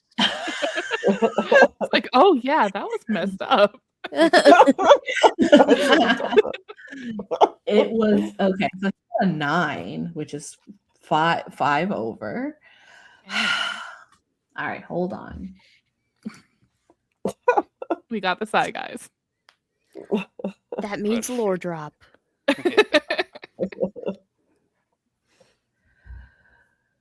So, so I'm gonna say that Santa did understand what was going on with the drop. He did know that the crystals or the stars that fell from the sky that you picked up were souls, and that has been happening since forever here, and that's totally normal, and their job is necessary. However, something happened to Mrs. Claus at some point, and instead of delivering, because that's the whole point, it's to pick it up and deliver it. You guys don't keep them, or you're not supposed to. However, she kind of basically went mad and began doing things with the drop, putting him under a spell so that he couldn't fight back or do anything about it, so that she could kind of keep power. So you did learn that the drop is important and that you need to continue it, but you also learned that something happened to Mrs. Claus at some point, and she kind of became corrupted. So we're supposed to get them delivered then Yes. to the right place and not just to the Red Syndicate. Correct. Maybe Do shouldn't we have know been where as the hard right as we place did. is? Well, Santa is the delivery guy. Oh. He knows. Okay, good. Then great. Well, then I don't think Ratapold would have felt the need to, like, explain why we were doing it if we're just gonna do it the right way now. Like, Okay. as long as I know, okay, we're not keeping these. These are going to somewhere else.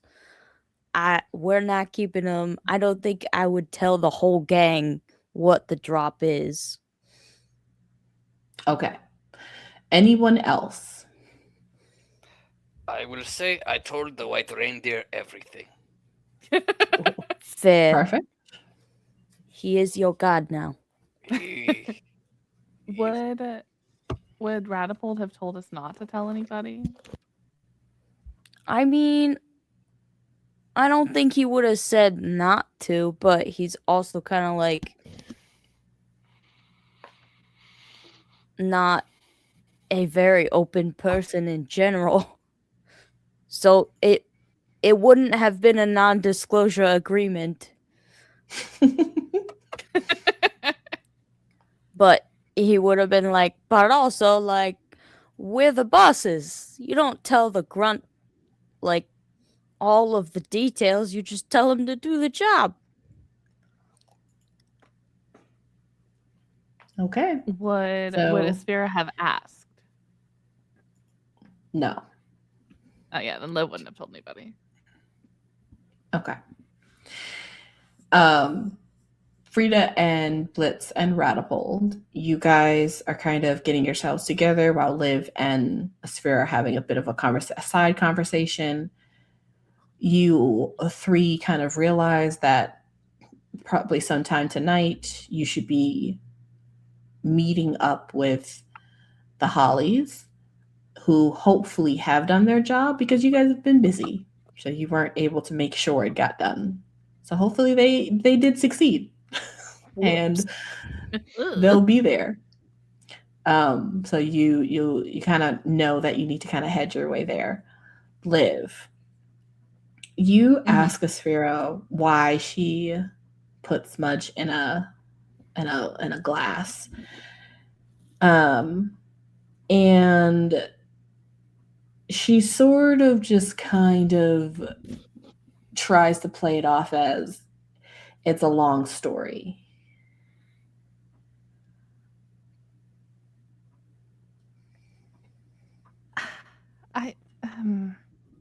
Do you know there's a body in your house? She nods, yes. There are 2 other bodies around that died in the same way. She nods, yes. I know what they say about curiosity and cats, but I am curious. She's kind of like, I'll tell you later. It's a long story, basically. I have time. And she turns to walk away.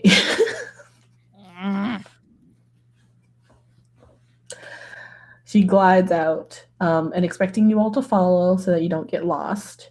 And she's basically kicking you out of her house. Damn it. Can I can I nuzzle up to her a little bit and do the really big like Puss in Boot eyes? Okay, that's gonna be a charm. And let's say, what did you get last time that I asked you to? You had a really high number. So let's make this against her grit. She has a really high grit though. Let's see. Okay, you have to beat a 5. Oh, all right. That's an 11. You do the big cat eyes, and you hear under her veil she opens, her mouth, and cold comes out, and she begins to tell you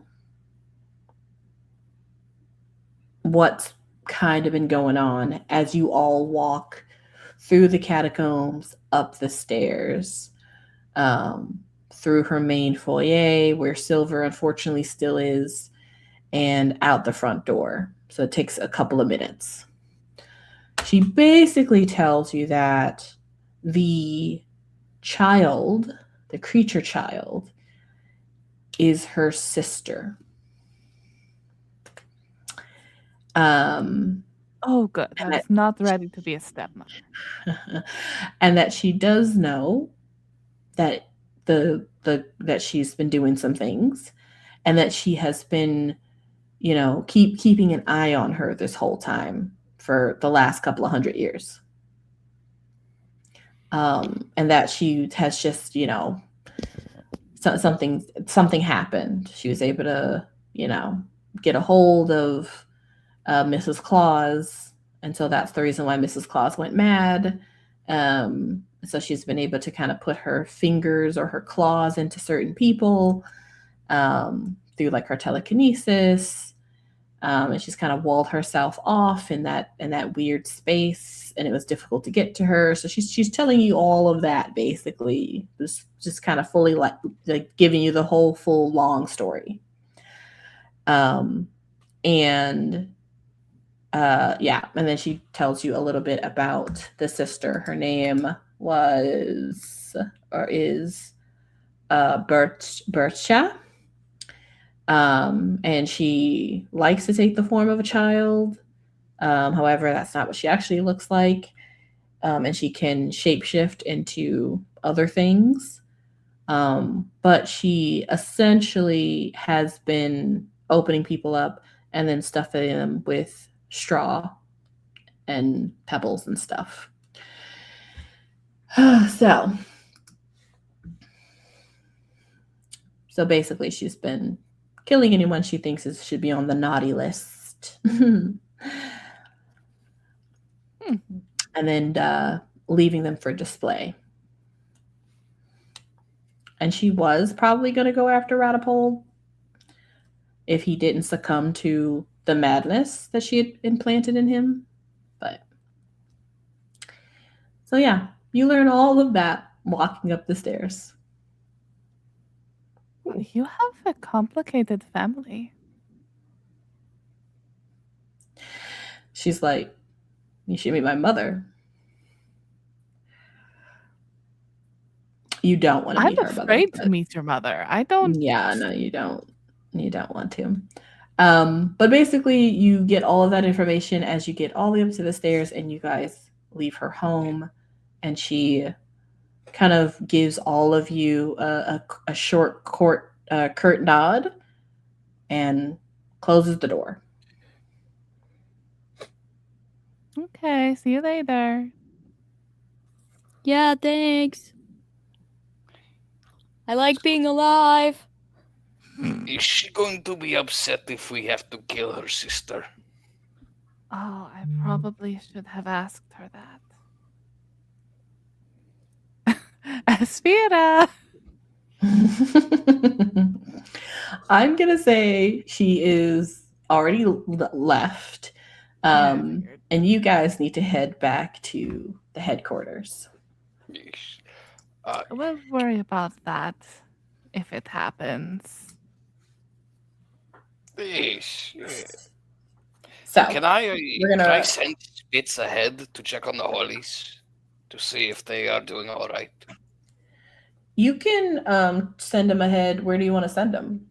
To the drop-off spot or to the hall where there's or the chimney? Can I just send him to find the Holly lady and see if they've got how their mission is progressing? Sure. Okay. You do that. That's what I'll do.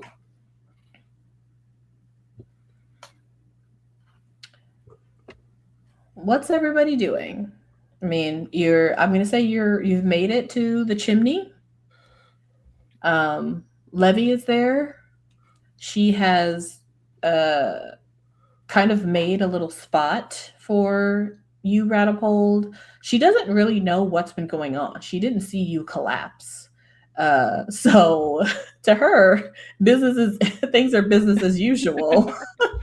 She has no idea what's been going on all night. And so she has just been running around and getting everything in order.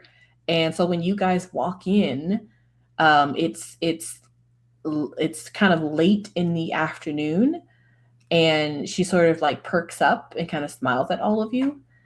She's like, "Oh, hello, Miss and she doesn't know the rest of the names. She's literally like looking at her hand. Oh. Blitz and Ratapold, I'm beginning to see what you are saying. she's such a sweet girl. She's so sweet. She's a sweet girl. That'll be all. We're just gonna wait, see if the hollies come through. Actually, you know what? I'm gonna send for Rizzo and see what the spies have seen. Okay. She nods to you and she kind of like, grabs her little purse, takes, lets her fairy wings come out and she begins to leave. And she'll do that for you on her way out. Get Rizzo. Do you want to call Santa? Yeah, we do want him here so he can immediately deliver the souls to the right place. Of course. Yeah. And so she will summon both of them to come to the chimney so that when the package arrives, he can take it where it needs to go. Are you guys wanting to do anything before everyone descends on the chimney? Are we going to have to fight these guys? I mean, we had to fight Mrs. Claus last time, and now we're in her position. No, I mean, if the drop goes as it should, they should just hand it over. We hand it to Santa. Santa delivers the thing. We all have a really big party. It's a Hopefully. big if on a day when everybody's dying. Yeah, I know. I'm gonna put on my new velvet green suit and hope that this is a party. Okay. I am burning another jacket with gross stuff all over it and finding a new one. I'm gonna go take a shower. Definitely have some stuff. Yeah, I have some stuff for all of you to look really good. I need to clean the molasses out of my fur. It started to get crusty. Hey, we got a really good high-pressure shower in there. Okay. Make sure someone's guarding you while I'm gone. Hey, Blitz, before you go, I want to test something. Okay, what do you want? Don't be alarmed. This is going to sound very aggressive, but what if you just cut your hand a little bit and we see if any worms come out of it? Yeah, okay. I'll just bite my hand. Ugh. What if you get worms in your mouth? I've had worse. Yeah, you bite your hand and a little bit of blood comes out, but that's all y'all see. See, no worms. Okay. All right. Fredda, are you doing anything in particular? Everybody's just getting cleaned up? She's trying to train like the poor assistant, getting cleaned up too, but started the training already. Okay. Not a holiday for you, ma'am. Well, she is taking diligent notes. She wants to get better, so she's excited to have such a great mentor. She's so sweet, guys. She's the so. If only. The hour comes at hand rather quickly. You all hear the bells kind of ringing across the town, and you know that the Hollies should be walking in the door of the chimney any moment now. And they indeed do walk through the door, holding a huge satchel. Cherry herself is holding it. And surprisingly, another person is also walks in with something else next to them, a white reindeer. Oh no. It's back. I'm torn from abandoning my position next to Ratapold and rushing over to the reindeer. But You he can needs go say security. hi. Go. It's all right. It's your god. Go say hi. I'll wander over. Hello, old friend. It headbutts you. He remembers me. Where did you find him? The guy that's kind of like holding onto the reins kind of like looks at you a little surprised, and he's like, "Oh, where do we find him?" And then they just start to tell you, "Oh, he was kind of wandering, in reindeer territory, like in the back, one of the back areas." Yeah, and so Cherry just basically gives you the sack. Santa is there. He thanks you guys, gives you a hearty ho ho ho, and gets on his sleigh and starts to make his deliveries. And yeah, Cherry just basically recounts you with their adventure. They went into Rudolph's territory. Rudolph was dead, so it wasn't an issue. Yep. Didn't need to talk to anybody, do anything, didn't need to bargain. They walked straight through, found the place, were actually there kind of early, set up a camp. During the setup of the camp, they saw a bunch of reindeer. They were like, cool. One of them was white. They was like, oh, that's weird. Wasn't Blitz looking for a white reindeer? Should we take it back? Harnessed them up, got the package, brought them back. They did stop for dinner at some point. They just wanted a little pasta. And yeah. So she's kind of like, yeah, it was actually really nice.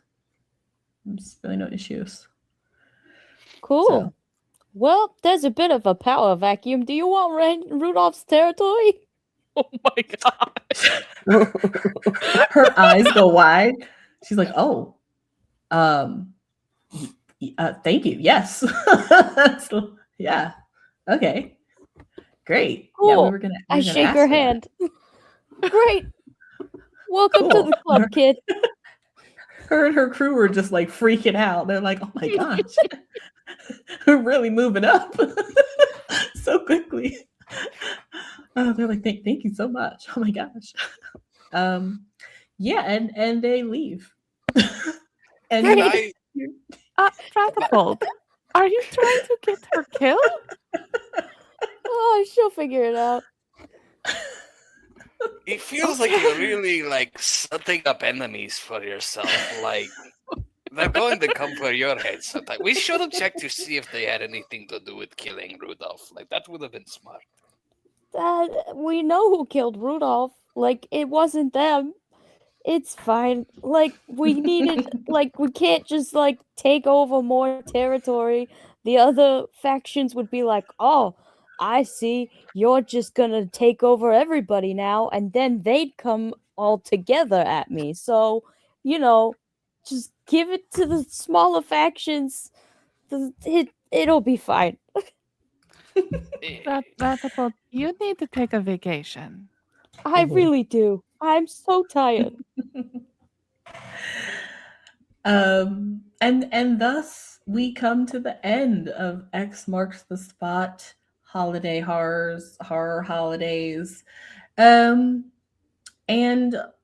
another year continues, another season, but this time done right. And whatever that freaky mind controlling creature was, is at least for now not going to try to do that anymore.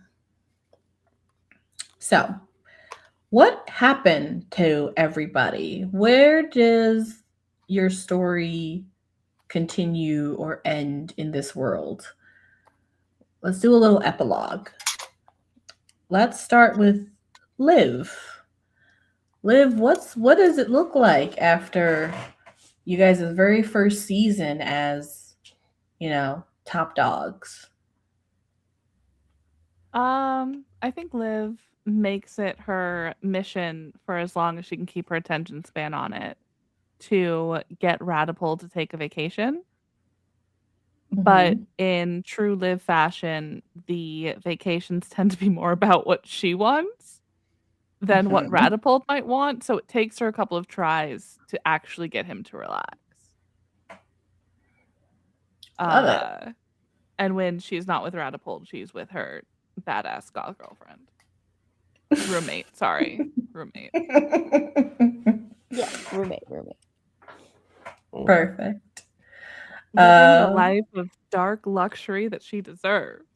Absolutely. How about Fredda? The stork delivers the twins. Oh, that's cute. Yeah, Fredda retires to toy making and gets better at it. And like isn't quite sure how it works with her dad. And so she's like, am I gonna have to be Santa at some point? So she's like trying to like learn everything she can from him. She's like not sure if she's gonna have to take over somehow. Yeah. I mean, it's been his job for a long time. I think he needs to teach you all the secrets of, I don't know, like where does he even take that stuff? You guys don't know. It's 50-50 whether he knows.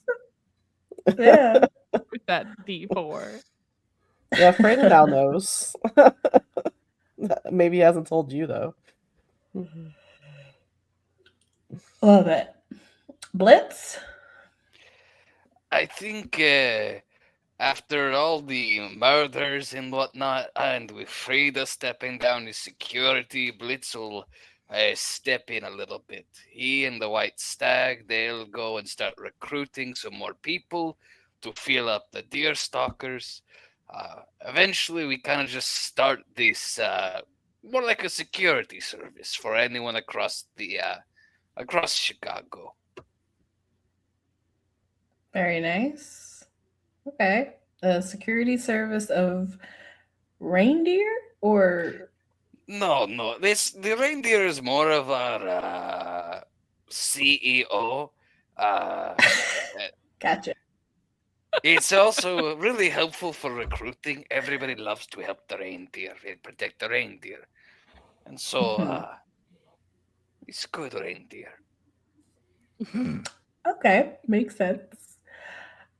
Lastly, Ratapold. Yeah. So I'm traumatized. Cause I was on the naughty list and almost certainly dead. So I have taken the mob in a very different direction.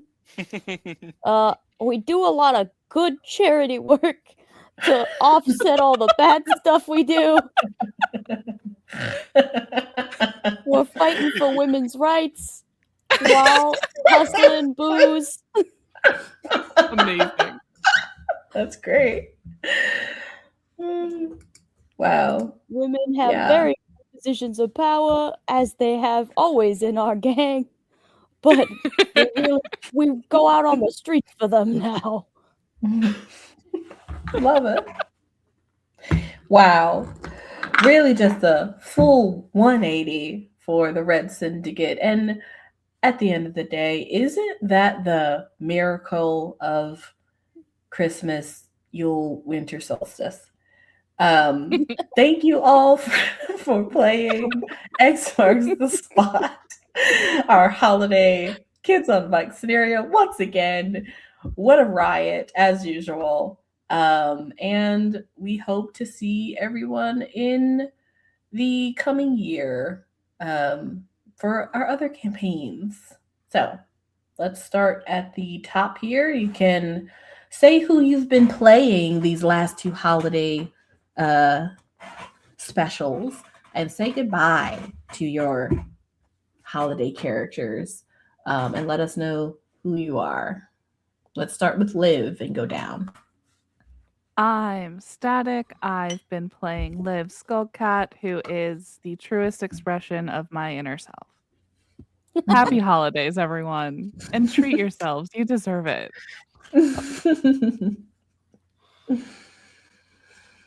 Ratapold. Hello, I am King Ratapold, or also Pan, and you can catch me on Happy Camper as well. Hooray! Oh yeah. Oh yeah, and Static too.